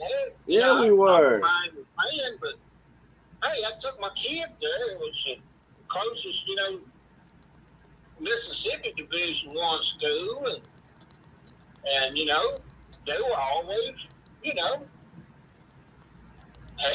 how many times were they in the top 25? And very relevant program. And I think everybody's just looking back, and looking back, and we did this. Now, why can't we do it again? Why can't we do it again? But even though Hattiesburg has grown as a city, it has grown from those times. But their alumnus, as far as having high-dollar people that really wants to sink their money into the university, as far as building the program, it's just not there. And unless that happens, that money that comes in that you do get, I mean, you got baseball players and swimmers and volleyball players and girls softball and track and basketball men and women's and, I mean, golf. And, that money's got to go a long way. Yeah. You got to be able to hire a coach. You got to be able to pay a coach, with a couple of million at least. And you got to get a decent quarterback. That guy's gonna have to be making 1.5, dude, just to get a decent quarterback. And then you're gonna spend about $300,000-$400,000 a year on linemen, maybe $500,000. You start carrying all this up. I mean, these colleges, dude, let's be real. They're war chests now. You talking about close to $50 million, some of these people. That's more than Southern Miss has across all sports. I know that's right. And I mean, there's no sense of beating the players up. I mean, they want to play ball. You got to respect that. They went through high school. Their desire was to play college ball, and this is their opportunity. But if they step up and they have a real good year, they got good numbers, good tape. Now all of a sudden, I'm making $80,000-$90,000 if I'm making that. Now I can get $300,000-$400,000. Well, see you later, Southern Miss. I know that's right. That's what Chris Jones just did. Our linebacker from Chris. You pay your coach around $900,000, $1 million, something like that. He's got a good program. He has, comes in and, he's got a good track record. And Southern Miss has been doing what Southern Miss done. At least he had a winning season, and then Memphis comes open. Hey, you can't blame the coach. You will put it in a scale. Memphis, Hattiesburg. Okay? And these young guys, that's what they're going to look at. Memphis, Hattiesburg. Well, guys, listen, I pulled it up on the screen. You can kind of see in yellow or gold, whatever they want you to believe. Those are the home games. You got Alcorn State at home. Then you got Auburn on the road. You got UConn at home. Tulane and Troy back-to-back on the road. And Troy's going to open up our conference play, of course. That'll be in Troy, Alabama. At the Coliseum is what they call it. Then you play at home 2 games in a row. You got Arkansas State at home. You got Louisiana Lafayette at home. Then you go up to Monroe for Halloween. At Halloween night on a Saturday, you play Monroe. Then you host James Madison November 5th. I can't wait to see that. James Madison in Hattiesburg. That's going to be fun. Then you go to Ruston, play Louisiana Tech. Then you host South Alabama, and then you go on the road, last game of the year, at Old Dominion. So, I mean, favorable schedule, I think, for the new head coach, Blake Anderson. Don, I mean, anything, your first thoughts of going over the schedule? I think that if we win 4 to 5 games, that's about the ceiling, I'm afraid. Hey, I hear you. Pops? I'm like Don. I think that's about right. So when I look at this schedule, I see, I mean, I'm keep it real, y'all. I see about 5-6 wins. I think 6 is our ceiling this year. I'm a glass is half full, glass is half empty. Hold on, who's pouring the cups? I want to see all the sides, and I want to go through some of these teams like we're going to do over this next couple months before season hits and go over some of these teams, what they got in comparison to what we got. And just going off of what we know about our team, guys, I know if you're a Southern Miss football player or a parent or a friend or even a fan, you're not going to like what I say, but I mean, we're a middle of the pack on down football team in the Sun Belt right now, and that's saying a lot. Out of this schedule, I mean, I see Monroe as a win, but understand that's on the road, guys. I see Old Dominion as a win, but hold on, that's on the road, guys. Your home games are actually the toughest on the schedule in conference. South Alabama, James Madison, Lafayette, and Arkansas State. As Don was telling you earlier, we barely skipped out of that one with a win. So those are your home games. And then away games, Louisiana Tech being the newest member of the Sun Belt, that's extremely fun to do. But I was hoping we would have them with the rivalry in Dixie starting off in Hattiesburg. But I guess we got to go up there first. And that's a worrisome game. Old Dominion and Monroe should be wins, but it's a road game. And then Troy at home. Troy's going to bring it. That's the first opener for both teams for Sun Belt. So we'll see what we can do. Tulane, Tulane. They're going to bring it. Coach Will Hall's over there, so that'll be fun. UConn's first time ever in Hattiesburg. Let's see how that goes. At Auburn, Pops, I don't know about all that. And then Alcorn State should be a win. How about that? Pops? Yeah, that's about right. I guess that's about right. I mean, that's how I break down the schedule. South Alabama. I mean, that would, if y'all could only, it kind of come down to that school. If I could just be one school, who would I want to win over? And that's South Alabama. Oh, 100%. Them and Lafayette, I want to beat every year. Every year. But we've beaten Lafayette so much to where it's like, hold on, it's not a need anymore. It's just a want. We need to beat South Alabama every year. Yeah. That's true. Pops, you got anything else for the show? Now, listen, I plan on doing a show tonight as well. Not just a show right now. Listen, it's only 3. We've only been on this show about an hour and a half now. But I plan on coming right back at y'all tonight, a doubleheader, doing a show tonight. Everybody's getting ready for that USA soccer game. Let me tell you something. Mexico, congratulations, man. I know my Mexico fans, they beat one of the toughest teams in their group. I think they're Group A. Today's Group B. I don't know all the groups, but we're not – USA isn't in Mexico's group, but South Africa was. And South Africa is one of the best teams in the world in soccer. They end up beating them. Mexico ends up beating South Africa 2-0. And, man, I mean, them Mexico fans, they's going at it. Pops, this town is rocking, man. These Mexicans out here lost their mind. Pops is out in El Paso, Texas, and he's in the thick of it, he's saying. My wife, my 2 kids out here, they just, I mean, it's unbelievable. There you have it. Yeah, Lord. Yeah, I was wanting to discuss something. October, I was thinking about this because it's not that far, Yeah. It's far, but not doable.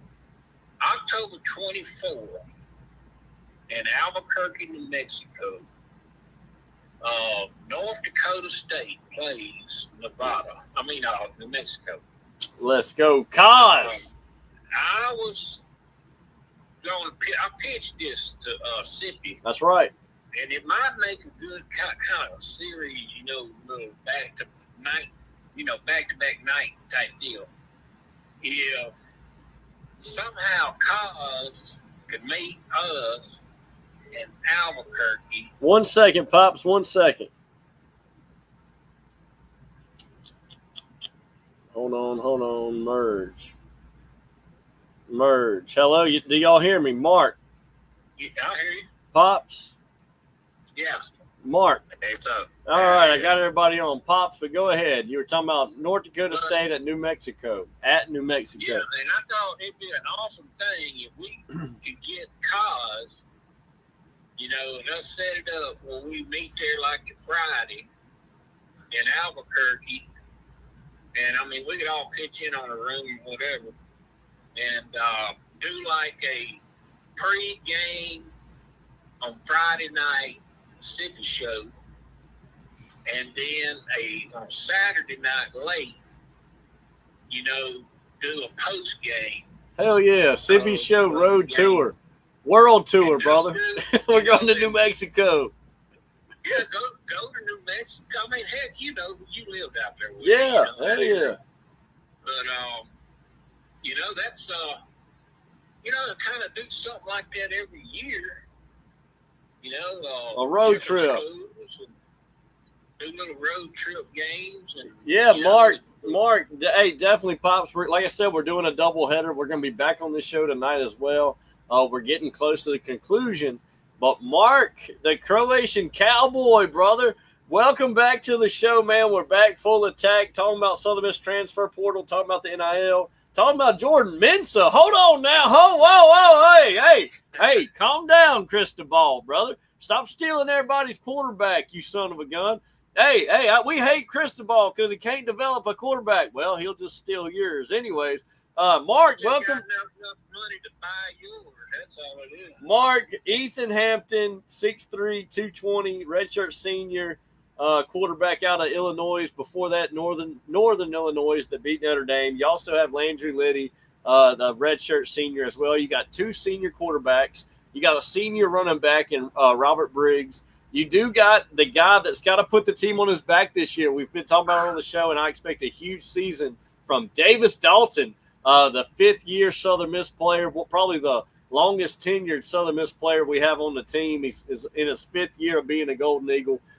He's a redshirt senior wide receiver. I think he's almost 6'4", 200 pounds. So you see what we got, man. Even though it's a brand new year, we got over 60, 65 new guys on the football team. You still got some of the older heads coming through saying, you know what, we are in a rebuild year for the second year in a row, which is, I think, unheard of, unprecedented in the college football world. 2 years in a row, total rebuild, over 50 players. We're at 60, 65, whatever, total new players. But, Mark, where are you at with all this, man? How comfortable are you going into this year? Hey, I'll say this. It's a great idea. Glad you're back. Pops has a good idea. We all go to New Mexico. Maybe let Don pay for the Ritz-Carlton Hotel because hell yeah, stash under his bed. But hey, it's a great time in sports. I know there's no football right now, but I'm watching World Cup. We got the Team USA tonight in World Cup. You got Troy from Sunbelt on ESPN right now in the World Series. I'm kind of rooting for them for Sunbelt purposes. I know people are on the fence with that as Southern Miss fans. Oh, they're mad, brother. They're mad. I mean, hey, you know what? I think it's probably good for the Sun Belt as a whole that they don't go two in a barbecue like we did. The frustrating part for us, I'll say this quickly about baseball is, and Don knows, I mean, I went up to the two games for the regional. It was hot. We lost both games. We were out at home. All the hype. I mean, baseball is very unpredictable. The fact that we won 40-plus games every year for over 10 years, it's unheard of. And considering we have a $33 million budget athletically, to do that, and then you look quickly at basketball, we have a lower budget, guys, for USM basketball than certain SWAC teams. I think there's 3 or 4 teams that have a bigger budget for basketball than Southern Miss does. That's what Ladner's dealing with. We got to keep that in mind.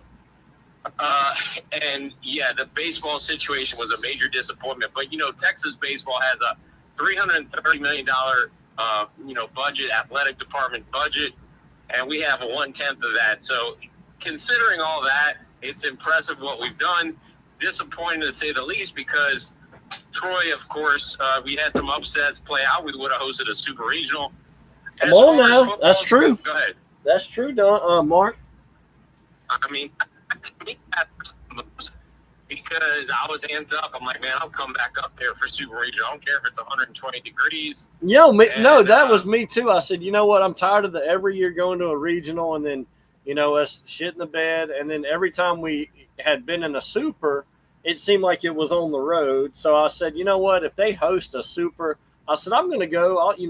I said, but in my head, I said, they got to prove it to me.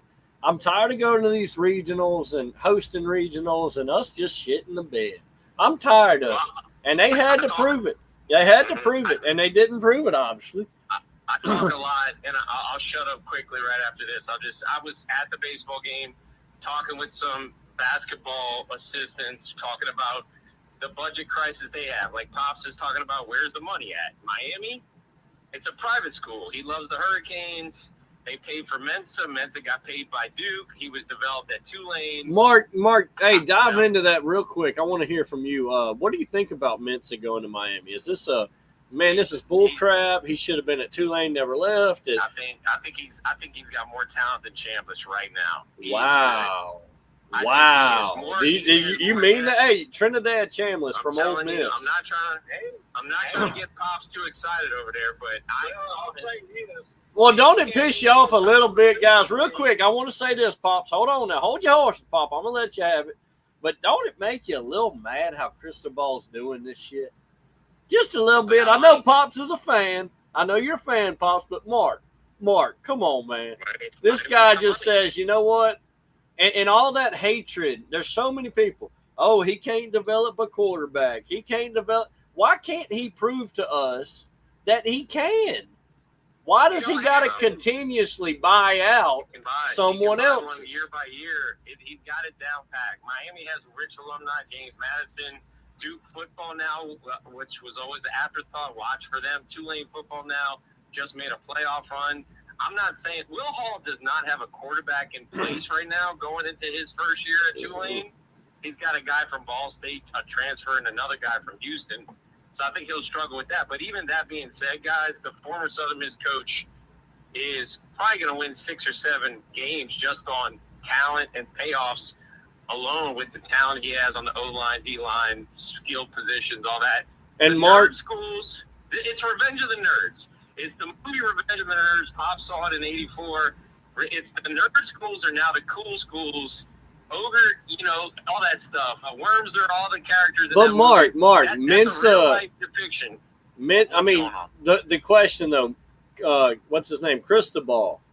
I mean, are you a guy that? I mean, I'm gonna just keep it real, Pops, with he me. doesn't have to develop anybody. No. But at what point, Mark? Mark, real quick. At what point? I'll give you a stage. But at what point does Cristobal say, you know what? Time to shut up these haters. I'm going to develop a quarterback, and I'm going to let him ride. Why is it always? Let me buy out these guys. Come on, nobody. One and done. It's a one-year guy. That's how you do it. That's the new blueprint. And Coach O wasn't a great X's and O's guy. He made a run. He picked the right quarterback, had the right 2 wide receivers at LSU at the right moment. Boom, 2019 happened. I'm not saying he's a genius. I'm not saying it'll ever happen again. I know he's back with LSU and Lane Kiffin. You got he sure is. By the way, we haven't even talked about that yet. But that's correct. Coach O has taken a position with the Tigers, baby. Coach O is back with LSU under Lane Kiffin. And I can't wait to see. Hey, I'm excited for LSU, Mark. I really am. This is going to be fun. This is going to be real fun. Brian Kelly took a job with Charles Huff just this week. I don't know if you noticed that. Yeah, I saw that. I saw that as like it's some kind of analysis or something. Yeah. Yeah, I mean, listen, just to have a job. Yeah. Brian BK and Charles Huff, man, that's kind of cool. Huff did what he could. He brought his guys in, and he brought his guys. They left with him too, because I wanted Gardner to stay with us. That was that quarterback from up in Maryland. Remember that we got because of Huff. Mm-hmm. He was signed with Marshall. Huff comes down here. He flips to Southern Miss. He comes down here last year as red shirts as a freshman, and then Huff leaves to Memphis. Well, here he goes, Pop. He's off to Memphis. I said, my God. I said, are you kidding me?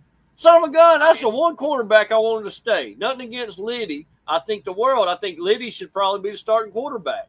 But what we heard just a while ago on the show, is that Ethan Hampton's the front runner. So Ethan Hampton sounds. I think John White's number 2, honestly. Come on. Based on that's what I heard. I didn't go to the spring game this year. Don, I don't know if you're still on the air. I'm talking quick because I can't stay on too long. I'll say this with Pops. Pops, y'all got a hell of a quarterback. If that guy stays healthy, Mensa, he's going to be a top 10 pick in the NFL. He's good. Taller. He's more prototypical. He's got a big arm, very accurate. He's got all the NFL features. Well, we lost a good bit of talent, but we just reloaded. And real quick, like I say, like Mark said, I want to add on to that, Pops. Me and Mark were – I'm going to put it this way, Mark. Hey, man, I'm going to say it. We were blessed to see Mensa. What was it, his freshman year or sophomore year? I can't remember, but you invited me to come to the game. We went down there and had a great time going to the boot. And then going to the Tulane game, man, and I think they played. We're going back to the booth. You know what, Mark? I think they played Memphis. Seriously, I think I came when they played Memphis, and Memphis was real good. And but anyway, Jordan Mensa, he was a dog, man. And once Fritz, whatever, once he left, Mensa said, "You know what? I'm out too." So, man, I don't know. I think this is going to be fun for Miami. The transfer portal, depending on how you look at it, Southern Miss did not win the portal this year. Well, if anything, we lost terribly bad. We didn't get any. Well, for me, we didn't get not one player that I thought was, like I say, that excitement. The splash higher, the splash pool. We didn't get anyone that I said, "Oh my God, I can't wait to see him play." He was in the doggone playoffs, or he was in the Cheez-Its Bowl. Nothing. We didn't get nobody. I mean, other than, oh my God, we got a quarterback that 2 years ago beat Notre Dame. And nothing against Ethan Hampton. I'll say this real quick. Okay, I'll say it real quick. I know I don't say things quickly here. I overtalk here. I'll say this with football. We don't know what we got. Nobody does. We can speculate. We can look at what I did with Huff last year at this time, Sippi, was look at the guys who are transferring in, pull up their rivals.com, see who else recruited them when they were transfers from Marshall. And what I noticed is they also had offers from East Carolina, Virginia Tech, bigger programs. That's right. Now, if you do the same thing right now and you do a similar data it's not analysis, the same, Mark. I already did that. You're gonna get the Kennesaw States and the other and the things Millsaps. Like that. I saw Millsaps. I said, really, bro? Listen, and that's not Blake Anderson's fault. All right, he's been there, done that. He's got his back against the wall. Pops knows his team has money. He knows this team, although he cares about Southern Miss, he knows we don't have money, and we're in an uphill battle. That's right. And hey, I'm going to be like this. Oh, Pop's already said we need to go to Division II, Mark, and be in the damn Southland. That would be a deplorable situation. It would totally rip our heart out if that happened. Yeah, there'd be no reason for us to even drive up there anymore. I'm not. I'd rather. Hey, we automatically just go into Hammond, bro. If that's the case, we might as well go ahead and support SLU. I'm serious. Right? I'm not even joking, Pops. If that's the case, if that's what happens, I'm a damn Southeastern Line fan. That's pitiful right there, y'all. That's freaking pitiful. Y'all know I've never changed my mind about the NIL situation. And people always have liked to hate Miami, and now they hate us even more now that the money is the way it is. But, hey, don't hate the player, hate the game, Yeah. Indiana did it. Indiana did it. No cheating. They're saying about cheating. There ain't no cheating no more. And boy has Alabama fell off. Oh yeah, it was burning. It was burning. That's what Matt. That's why. Hey, Mark, I tell everybody, that's why. You better watch out for Oklahoma this year. Texas is gonna be relevant again. Texas Tech. What about Texas Tech? All the money they got. Oh wow, Brendan Sorsby, the old gambler, for Texas Tech. the gambler himself, Kenny Rogers. Pops, did you ever, in all the football you watched from the 80s, late 70s, 80s, 90s, did you ever see a Texas Tech, a defensive lineman get drafted?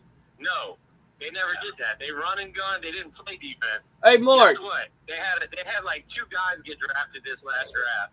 I ain't never seen that before. Mark, No Mark. they could pay. How do you feel Go ahead. about Brendan Sorsby? He bet not one, Mm-hmm. he bet over 90 grand. And the NCAA told him he couldn't play this year. He goes to a judge in Lubbock, and the judge tells him, "Oh no, overheld. Let's postpone that till next year." Well, you postpone it till next year, he gets to play this year, right? Mm-hmm. So that's what happened. Now the university is suspended him for 2 games. How do you feel about this, man? Yeah, no, I was gonna say, yeah. I mean, LSU was all in on him. Sorsby. They kind of dodged a bullet. They got Sam Levitt as the backup. Well, no, they got an injured quarterback's what they got. No, their first choice was Chambliss, hoping Kiffin could poach him from Ole Miss. That didn't happen. Hey, look, same thing with Will Hall. Tulane wanted defensive coordinator Baker as their head coach. He played linebacker at Tulane. They kind of settled on Will Hall. And, we're going to see how it plays out. Hey, man, if we ever got a shot to beat Tulane again, it probably isn't Will Hall's first year, don't you think? I mean, I don't know, Mark. I think we're in a first-year rebuild, too. You got to think. We're in a first-year rebuild, too. You know what gives me hope? At every position just about they'll have us beat, except at quarterback. If we have our Illinois kid and they have a transfer from Ball State, I think that's what and what. Maybe we might even win that. So, the quarterback position is very important. So, hold on a second. We haven't dove into it too much, but you're saying Tulane's got a what? They got a Ball State transfer?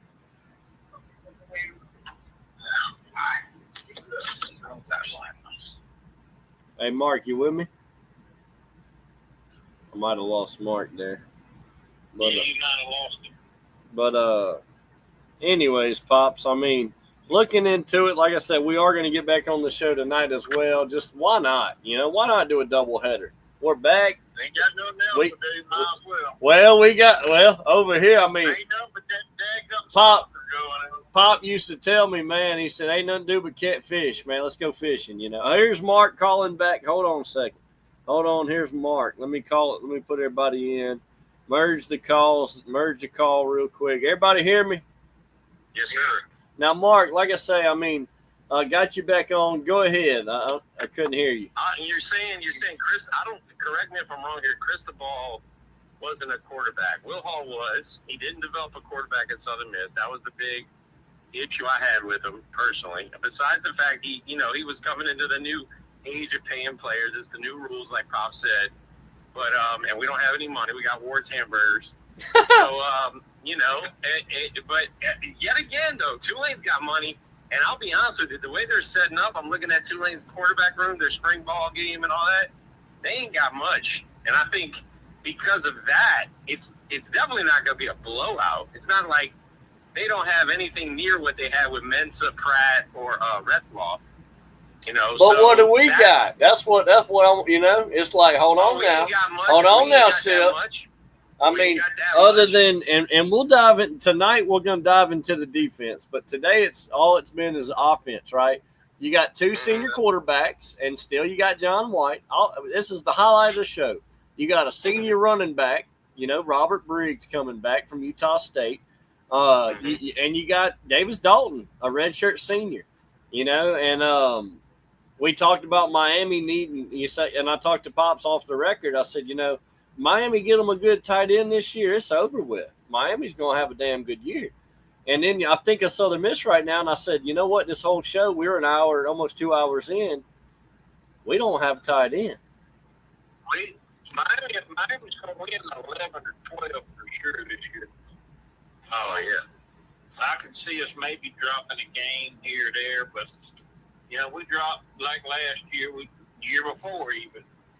We dropped a couple games we shouldn't even have lost, No, and we ain't looked at their schedule either, Mark. I mean, I can't wait to see who Miami opens with.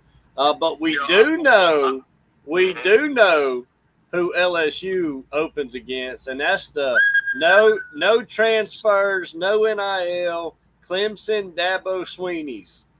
I mean, what are we thinking? I mean, is Dabo with his no transferring, no NIL shit? I think he's falling behind. I think he's falling behind the times too. I got Lane Kiffin by 21, brother. Dabo's fixed to experience the real Death Valley. Mm-hmm. I mean, what y'all got, Pops? I mean, you think Lane Kiffin's whipping that ass? Lane Kiffin gonna beat that. I'll tell you, it's gonna be bad. Oh man, all my LSU fans at work gonna be talking crazy. Oh shit! Well, look, all the chemicals, all the refineries in Louisiana, those people are gonna be foaming at the mouth from all the cancer and chemo. They're gonna be tearing it up. Let's go get it. Let's go Tigers! We got Coach O. We got Coach O, baby. I married an LSU woman. All right, you gotta watch out. Oh, my bad. I'm just saying, he's right. Lane Kiffin's part of this new culture. It's what can you do for me lately? It's not even about getting to the playoffs. It's about how much can you pay me. People aren't driven by like rings and trophies. They're driven by money, right? Look at TJ Finley. He now is, he declared for the draft. He didn't even get touched. I mean, really, I'm gonna tell you something. Well, Mark, what about Ja'Cory Robertson from all the places Lane Kiffin has coached? This is his best fit. Oh yeah, and better at LSU. Oh yeah, all the places he's coached everywhere else. Oh yeah, his personality fits these people. I know these people. He got coach. Look at this room. Look at this freak show room, Pops. You're gonna have Coach O, Lane Kiffin, Kim Mulkey dressed like Ric Flair. Woo! We can have Will Wade over there screaming and hollering. You gotta have Will Wade, Pops. Will Wade, he's back. The baseball coach is the quietest one. You know, he called up Paul Skeens in the Hattiesburg hotel. That's how Paul Skeens was birthed after Southern Miss knocked LSU out the regional. But anyway, I don't know much about the football program. We got so many new players, and I'm hopeful that our quarterback situation. Mark, time out again. I'm telling you, you got two senior quarterbacks. Does that alone? I don't care what their names are, what they've ever done. You got two. Hold on. Redshirt senior. They're both fifth-year seniors.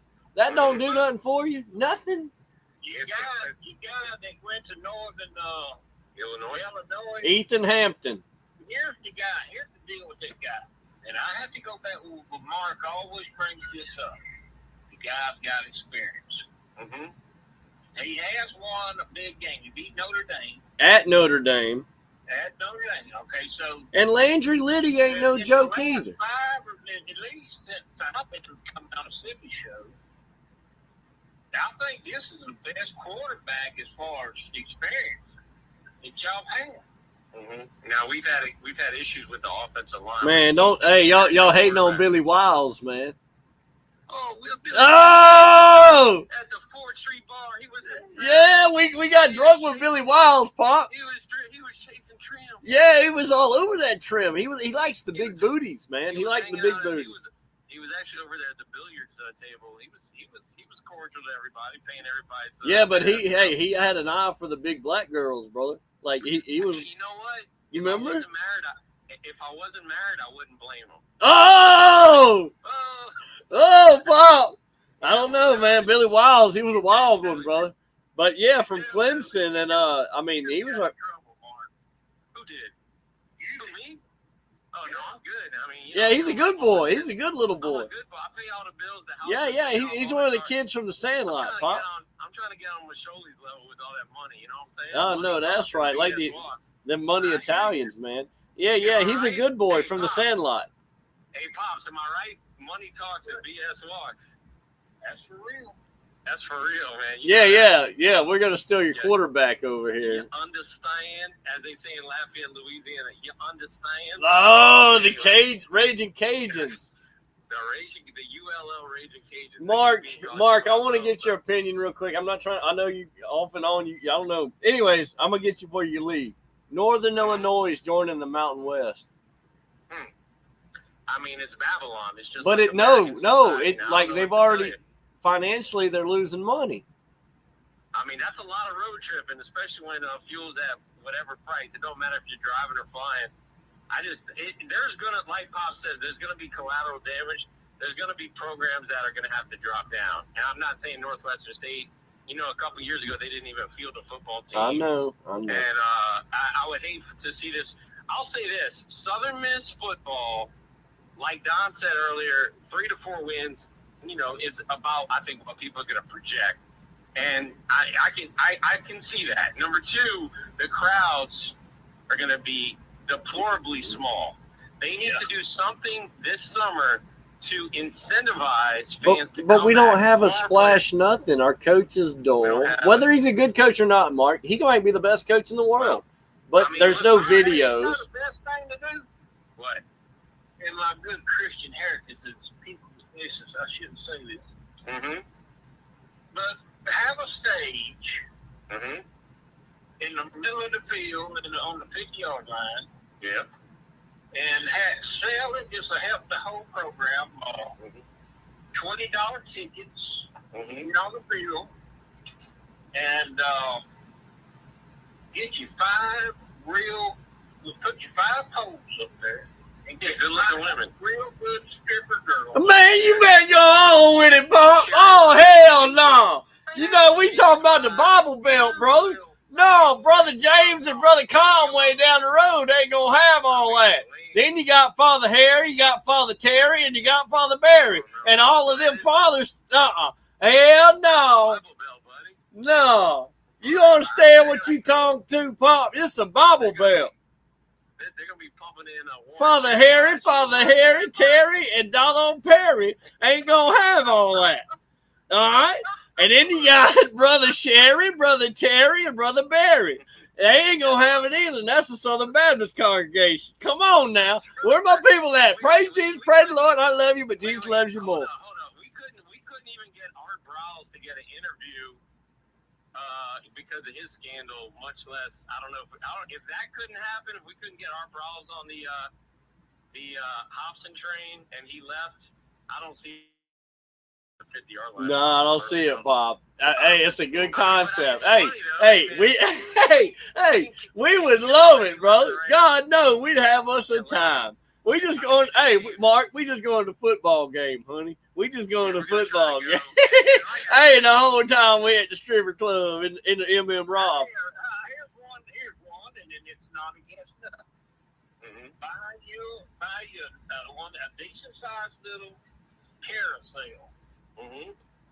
And on each one of the ponies, just put a nice little, in a bikini girl. Yeah, a little midget. And you can ride the ponies. You can ride the ponies at halftime. Oh, I'll ride the hell out that pony, Pop. My daughters would like that. I'd be riding the hell out of. I'd bring my cowboy hat, Mark. I'd think it like we going to the damn rodeo. I'd be riding the hell out of.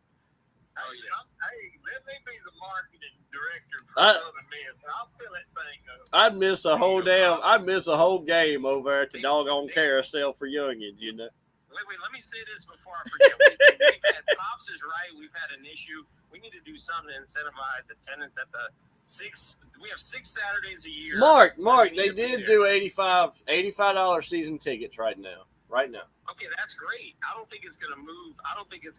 I mean, look, you've seen all the free tickets I get. It's not an issue of the tickets or even the price. It's just people are not attending. And if fuel's at $4, whatever, and this isn't a political stance, it's just a reality. If fuel stays at over $4 a gallon, are people going to drive? Because there's a lot of alumni in Louisiana. Me, you, yeah. Yeah, there's going to be a handful of the same people like us. It gets hard sometimes, Mark. We talk about it, man. Last year even was tough, and we came into a home game 7-1. That's right. We came into a home game 7-1, and we couldn't move the needle. That's right. 7-1. And Pops asked me about attendance last year, and I just told him, I said, it wasn't. I don't know numbers. But there were 2 games, Pops. There were 2 games that were packed, nuts and butts. There were 2 games.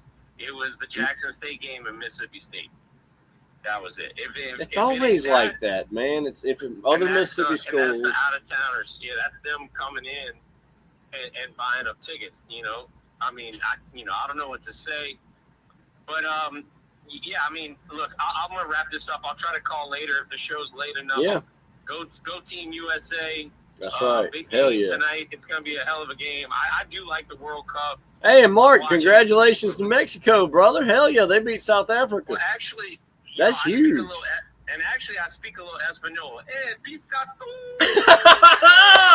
Let's go! Hell yeah! I don't know what that means, but that sounded cool, man. Yeah, man. Hell yeah. Hey, they won, dude. Hey, how about that? South Africa ain't no pushover. I'm watching Bosnia versus Canada, and my dad's from Croatia, so we're playing England in Dallas at the Cowboys Stadium Tuesday. Come on. Going to the game. Oh yeah, dude, it's gonna be crazy. But tonight, USA. I know that's right. Yep. You gotta win. You can't tie. You gotta win the group to advance. So Yep. I'm watching Canada and Bosnia right now. They're actually tied. Let me switch the channel here. Let me see what Troy's doing with this World Series. Oh, hey. All right, right now, listen to this. People mad at Troy, bro. Look, listen. It's 7-5. West Virginia's up, bottom of the 8th. Troy's hanging with them on ESPN right now. So, look, the Southern Miss fans. Hey, anything good for the Sun Belt at this point? We crapped the bed. We were 2 in a barbecue. That was our fault, not Troy's.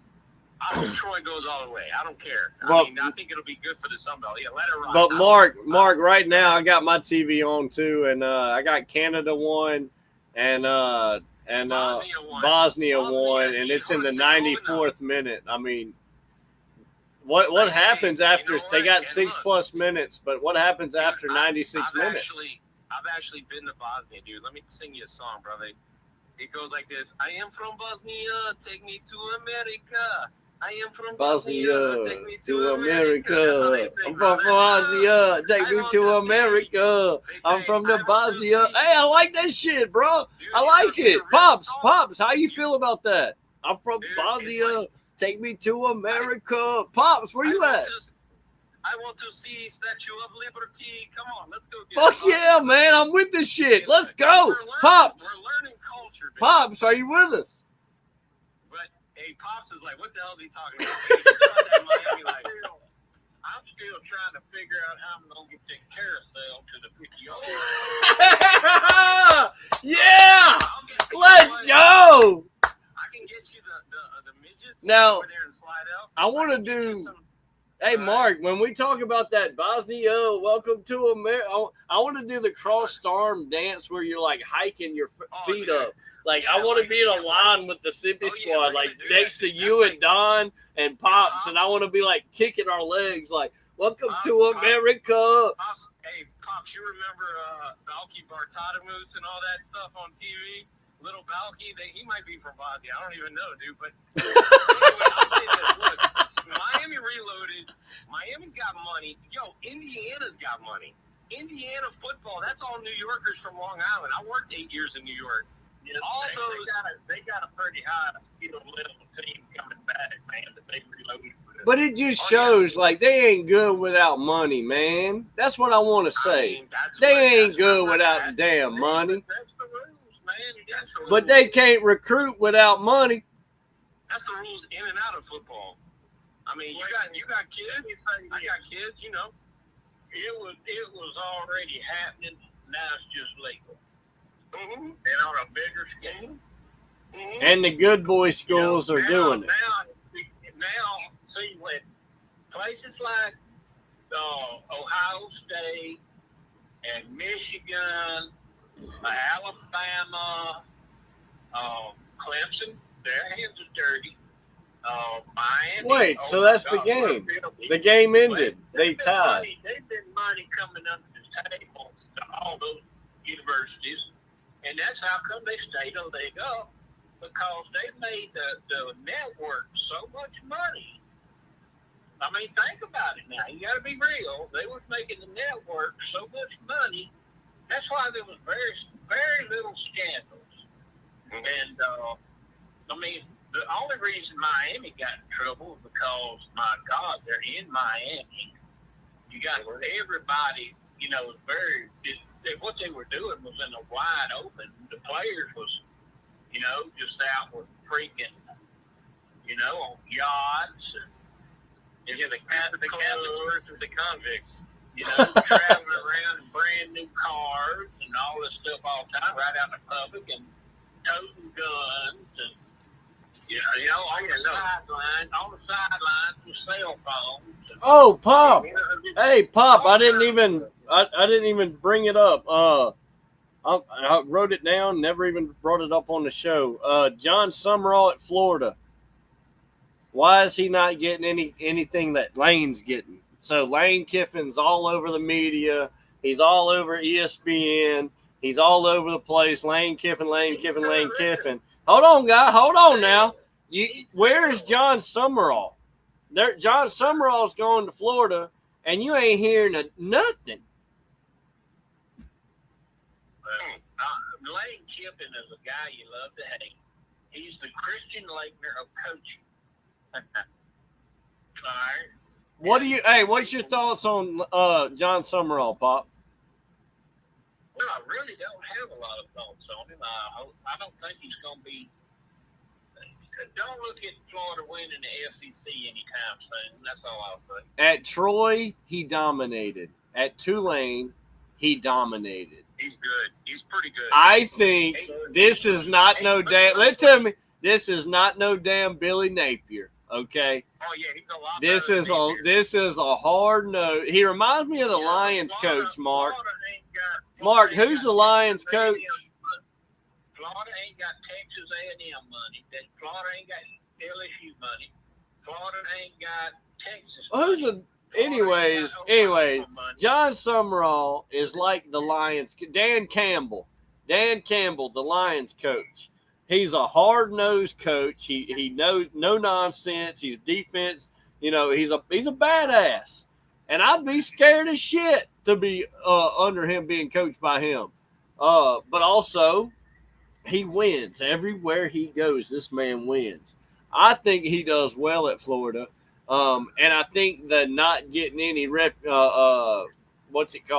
attention, I think that's fuel to the fire.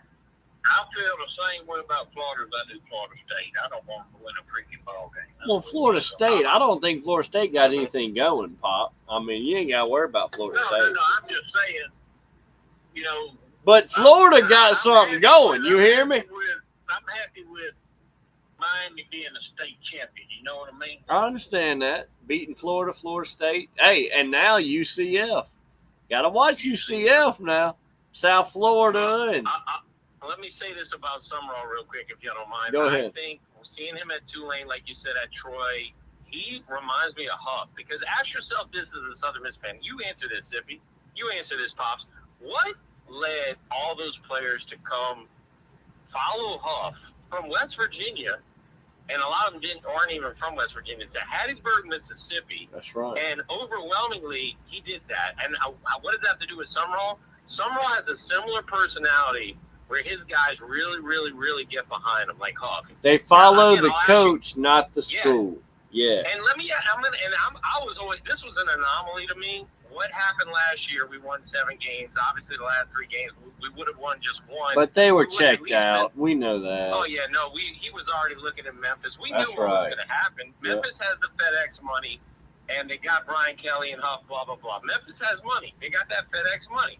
So my question to you guys is this. Why on God's green earth would players with, options, they're not Kennesaw State options, they're not Valdosta State options, they got recruited by bigger programs like Virginia Tech and stuff like that, could have gone to bigger programs than Southern Miss.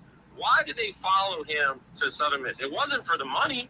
It wasn't to make the NFL. Not saying we don't have a lot of players in the NFL in past, present, more in the past than the present, but you guys tell me why, other than just, almost like a cult leader, like a David Koresh of football, to be able to get these guys to follow him. You tell me, and I think Summerall's a lot like Huff. Why did those guys, Sippi, follow Huff for 1 year to Hattiesburg last year? Why? Because they knew he was going to go somewhere else, and they could actually get paid. They took a sacrifice year to come to Hattiesburg. They didn't make money in Hattiesburg. Summerall, yeah, I understand what you say, the players falling. But now, How are Troy talented players going to translate into being SEC players? No, he's not. He's not pulling. He might have a couple contacts, pops in Alabama, but no, he's got more money, and he's just like when he jumped up to Tulane. He took that extra money. Well, look what happened. Yeah, look what happened to what's it, Singati, whatever his name is. You know, Yeah, Signetti. He goes from JMU up there, and you know he's just got good contacts. He's a hell of a coach, and you know he put a good staff together, and he figured out a system that where he's got these older players, more mature, more settled. They don't get shook up. They not. Most of them not going to go pro, and they already have accepted that. But they really want to win and win big, and they have a passion.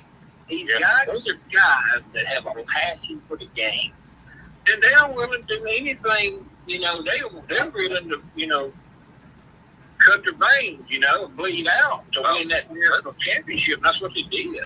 Let's go call up Diego Pavia, see if he's got a little eligibility left. Come on.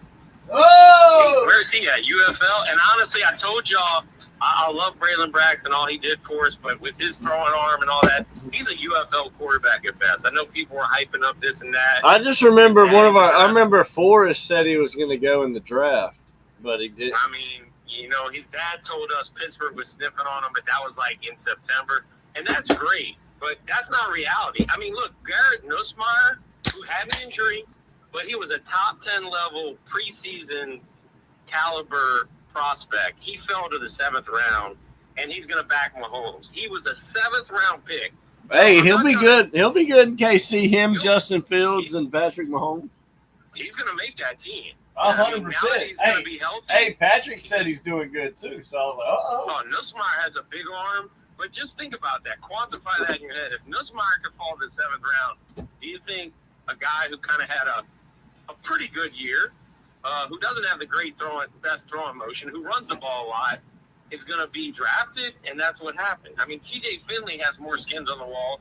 We joke about it. Well, Mark, I did see Braylon Braxton undrafted with the Saints. He got invited. And look, I think he could play in Canada.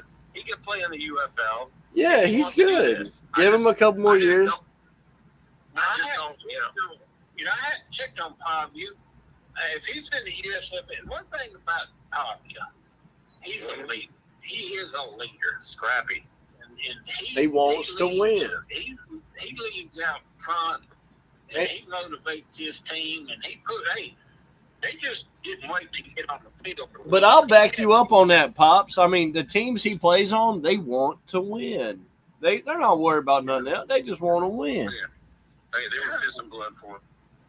And I think we're going to have another decent year. I mean, they'll be bowl eligible again this year. They did acquire. Who's that, Vandy? Vandy's got pops. Listen to this. Vandy's got the number 1 quarterback recruit in the nation signed. I saw that. Okay? You talk about Signetti. He was smart and strategic. You can say what you want. He don't look like he ever played football, but he looks like a librarian. But the thing is, he was smart. He went from James Madison, which has the richest alumni base in the Sun Belt, to Indiana, which got the 2nd biggest alumni base financially, besides Michigan. I mean, they got a wealthier alumni at Indiana than Ohio State does. Now, Ohio State's got a lot of money behind them, a lot of fans that buy season tickets and pump money into the actual program. But alumni-wise, he's smart. This is the new brand. It's you got to look at your alumni base. And Southern Miss has to do something, like you said, to pull these Pine Belters back in like it used to be. And it's a tall order now, because we can all watch the games on ESPN Plus. And we don't have to drive at $4.15 a gallon. We don't have to drive 4 hours a day. 4 hours a day, that's a round trip for me to go see my alma mater. And You're right, Mark. You're right. But I mean, that's a $50, $60 experience for me. And I mean that, it is what it is. But And we're only asking for 6 Saturdays, but like we saw last year, if the needle ain't going to move at 7-1, is it going to move when we got guys that got recruited by Kennesaw State? You know what I'm saying? I don't expect that. And plus, again, like I say, and we're not in a program building stage anymore in college football. That's gone by the wayside. It's bringing a kid, a 3-star kid, to make it in my NFL, first, second draft. Those days have gone, and it's buy. You got the money. Let's get out there and buy the best we can, and get out there and compete with the big dogs. And college just didn't have the money. Hey, don't insult Saban so much for leaving when he left. Oh yeah, no, he was. Tuscaloosa does not have the finances that a lot of the other is. Ole Miss probably has more money in Tuscaloosa. Mm-hmm. And let me say this about Saban before I forget. You're right. He's old school, Pops. Keep your word. Shake hands. Your honor. Your word is everything. Like whatever you said back in the day, Pops. Whoever made an agreement with their word was like a handshake. You keep your word. He had players coming to Alabama getting paid. They would sit as a freshman. They didn't like it. They want to leave. They had already shook in Saban's hand. I'm on Alabama through and through. Yeah, right. They're gone. They got another offer. So that was a new culture shock for him. Number 2, he did tell Lane Kiffin. He said, look, like you said, Lane, you said, Pops, LSU's a perfect fit for Kiffin's personality. From what I understand, Saban did tell him, hey, look, you're notorious for jumping from place to place, FAU, Raiders, Tennessee, blah, blah, blah, Ole Miss. Stay at LSU. Build your legacy there, okay? Don't be a carpetbagger anymore. Go stay there. Go build. I think he's going to be there for a decade or more. And I think, I told Sippi this, I don't know, probably last week we were talking about Lane. I told him in 3 years LSU would win the national championship. Oh, yeah. And I firmly believe that. I really am sold out that will happen within the next 3 years. It might happen in 1 or 2. Maybe not this year, but they're going to win 10 games this year. But anyway, look, I'll say this. I'll wrap it up with the baseball. I just don't think Sam Leavitt is healthy. That's my thing. Oh, yeah, and West Coast quarterbacks to me are what and what. I mean, a guy at Arizona State's going to do what he does. I know he had a little run with Scatterboo, and Scatterboo's a real football player. He's a rare West Coast player that's a dog. He's the real deal. If he can avoid the concussions, I love watching him in the NFL. But real quick, he's going to have some issue with concussions the way he plays. But I'll say this about the whole elephant in the room has been with baseball, has been this, our batting coach, Pops. I don't know if you heard on the Eagle Post Plus and this and that. Everybody was saying that Coach Oz, who's a pitching wizard, okay, a guy who could have left for LSU a couple years ago, he decided to replace Scott Barrett. He could have gotten paid more as a pitching coach at LSU than being head coach at Southern Miss.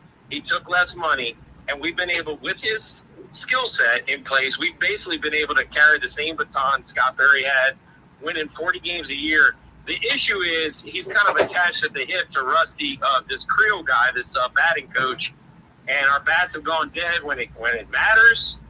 And, I guess the question is, will Coach Oz eventually cut bait with his buddy? And we saw the buddy stuff with Will Hall, bringing all these guys from North Alabama. And, like you said, it's business, Pops. It's about paying the players. It's not always about bringing your buddies. I know, there's trust there with people you played college football with. We saw with Will Hall at Southern Miss, it didn't exactly work out. All his buddies came along with him. But, football's got an uphill battle. Basketball at Southern Miss has an uphill battle. Ladder won 18 games. Considering we have a smaller budget than SWAC teams, that's impressive. Okay. And, it's still, the re-green process, the renovations, from what I understand, are a couple years out still. Yeah. It's a lot. It's kind of in the dark. We don't know. It's sad. And Clarence Weatherspoon told us. Yeah, Clarence Weatherspoon told me at the Mississippi State game last year, I was sitting right next to him and Marcia and Kenny. He said, I said, what's going on with basketball, man? Straight up. Former NBA player, Southern Miss great. I said, what's going on? He said, as long as you're playing in a place that looks like it was built in 1948, you're going to get 1948 results. Come on now. He said that to me. And, so, what's that old thing? If they build them, they'll come. I mean, if you don't build them, guess what? They won't come. It's been the field of screams lately. Now, not screams like in a good scream, like they're screaming like we got fans, but it's been horrific at times. But Ladder's done the best he could with what he's got. I think Blake Anderson's going to do the same thing. Coach Oz has overachieved since he's taken over. Creel is on the hot seat as the batting coach, and Oz is getting a lot of heat for that. So we're going to see, man. Look, our budget is way below par. But we're closer to a national championship, believe it or not, even though we crap the bed in baseball than the other two sports. But hey, we all three of us have a similar in our heart. We all love football. All three of us. Am I right, Pops? Am I right, Sippi? It's football. Oh yeah, we're football-minded guys. Yeah. It could be all three of us in the Rock. That's where it's at. It could be. Hey, it could be my great football. I'll watch it. No, watch out! I know you would. I know you. Heck yeah, I'm gonna watch it. You damn right I'm gonna watch it. You didn't even have to tell me that. I knew that about you. I mean, look, it's all about football, and I'm always excited. But Blake Anderson's got an uphill battle, and we're gonna see what happens, man. Hey Mark, what time we going live tonight, bro? You know what? Hit me up after. Shoot me a text after Team USA whoops that. You know what? Go get that world. Yeah, we'll look into USA. it. Let's go get that W USA. Let's go get that dub tonight. And Team USA World Cup. And look, fellas, I'll give you a call, buddy. I'll talk to you. Sounds later. good, Mark. Have a good one. And look, guys, we're gonna get off of here, and I'm still me and Pops right now. But we are going to get on tonight. We're going to watch some of that soccer game. We ain't the biggest soccer fans in the world now. I don't even know if I'm in the top 0.5%. But tonight, we're all American fans at USA. And I believe that we will win. So let's go get that W. Pops, anything for that Team USA tonight? I just say we're not known for soccer. Except for our women. Our women's team won the world. Yeah, the women's are bad son of a guns. Won what they call it thing? The World Cup? Yeah, World Cup. I mean, so, hey, we got I like this. We got just as much shot as anybody else. Yeah? I know that's right. I couldn't name you one player on that team. Pops, I couldn't name you one player in the whole FIFA World Cup. Well,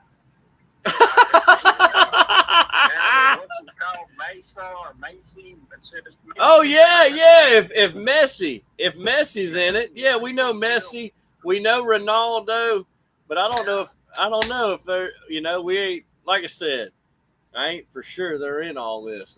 They might be. I'm sure they are, right, Pop? We don't know. I think Messi retired. He's up in age already. Messi, yeah. Mexico has a real good team. They're very well coached.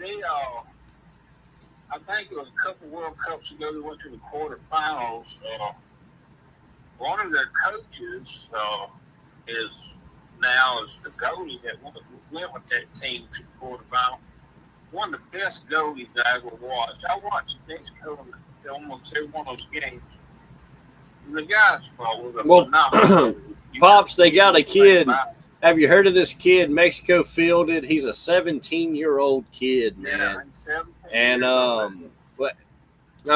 this kid, I don't know what team he plays for outside of FIFA. He plays for a local team, local pro team, whatever.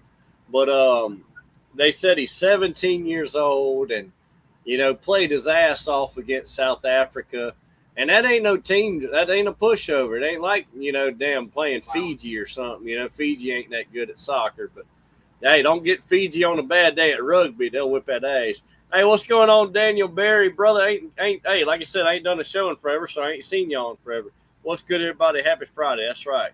Happy Friday. We're going to come back on tonight and do another show. Pops, you want to wrap up anything today before we jump on, take a break, and get back on tonight? Doubleheader of the Sippi Sports Show. I'll say it again tonight later. I don't know how much everybody had heard about my situation I went through this past year. I'm bad diabetic, tremendously bad diabetic, and I got woke up one morning. My foot had been sore for 2 days. I woke up on the third day, and my right foot was it was like a zit, on top of my foot, about the size of a 50-cent piece. If anybody remembers that, and my toes were black. And so I went to the hospital on December 10th and was rushed in and had an emergency amputation. I had sepsis, and sepsis went throughout my body. My lungs had an adverse reaction to the oh Lord, what I'm trying to say still put you to sleep. Help me out. What is it? Anesthesia. And so make a long story short, I was walking that razor blade from this existence to that eternal existence. Yeah. And I've been through it. I've been, I spent 3 months in the hospital, a month in rehab. But I'm done. I'm a lot better, and still got a long ways to go. My wound is within maybe this month being healed, and then I can start work on my prosthesis. And at least I can just get back to where I can at least use a walker. I'd be happy with that. But went a long ways through this, and it's been God is good. Amen. And He has been. I mean, there's more to your life. Go ahead. I just tell people this. We live once in this world, this existence. But I used to say life, but it's an existence. Where we're at, our reality, we know it now. And then we don't. Within a second, we don't. And, the scripture says it's a fearful thing to fall into the hands of a living God. Oof. And, yeah. It's also said that, life is short. It's even as the vapor that appears for a little while, but when the sun comes up and fades away. And then another place says, it's given unto man wants to die, and then the judgment. So, my advice to folks is get serious about yourself and where you stand. We're not getting out of here alive, people. And He is a God, and He's a good God, and He's a just God. And but pray for me, pray for my family. Yes, indeed. And you know how it is, guys. Listen, that ties right into what we always say.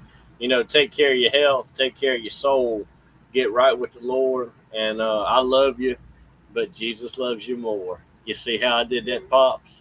You like the little poem there? I know you like that, Pop. Go ahead. Yeah, you like. Hey, listen, I love you. We love you. Jesus loves you more. Don't ask me what time we're going live tonight. That's between me and Pops. We're going to get on the phone after this, and we'll figure out what we're going to do. But I am going to go back on tonight. I don't see why not. We didn't talk about the defense at all. We got to talk about some other teams. And, man, there's a lot to unpack. I'm glad y'all stayed with us this long at 2 hours and 24 minutes. And like I say, we love you. But Jesus loves you more. Y'all have a good one. Shit on this bit, though. Shit! And when you hear that, you should know it, Mississippi, you feel me? I fuck with Texas, though. Big X, what's happening? What up, Texas? Where the P's at? I know you got them. I need them. Man. Shit. Hey, look, but when it comes to this rap shit, man, I'm the new king of Mississippi, you heard me? And when it comes to this gangster shit, I'm the new king.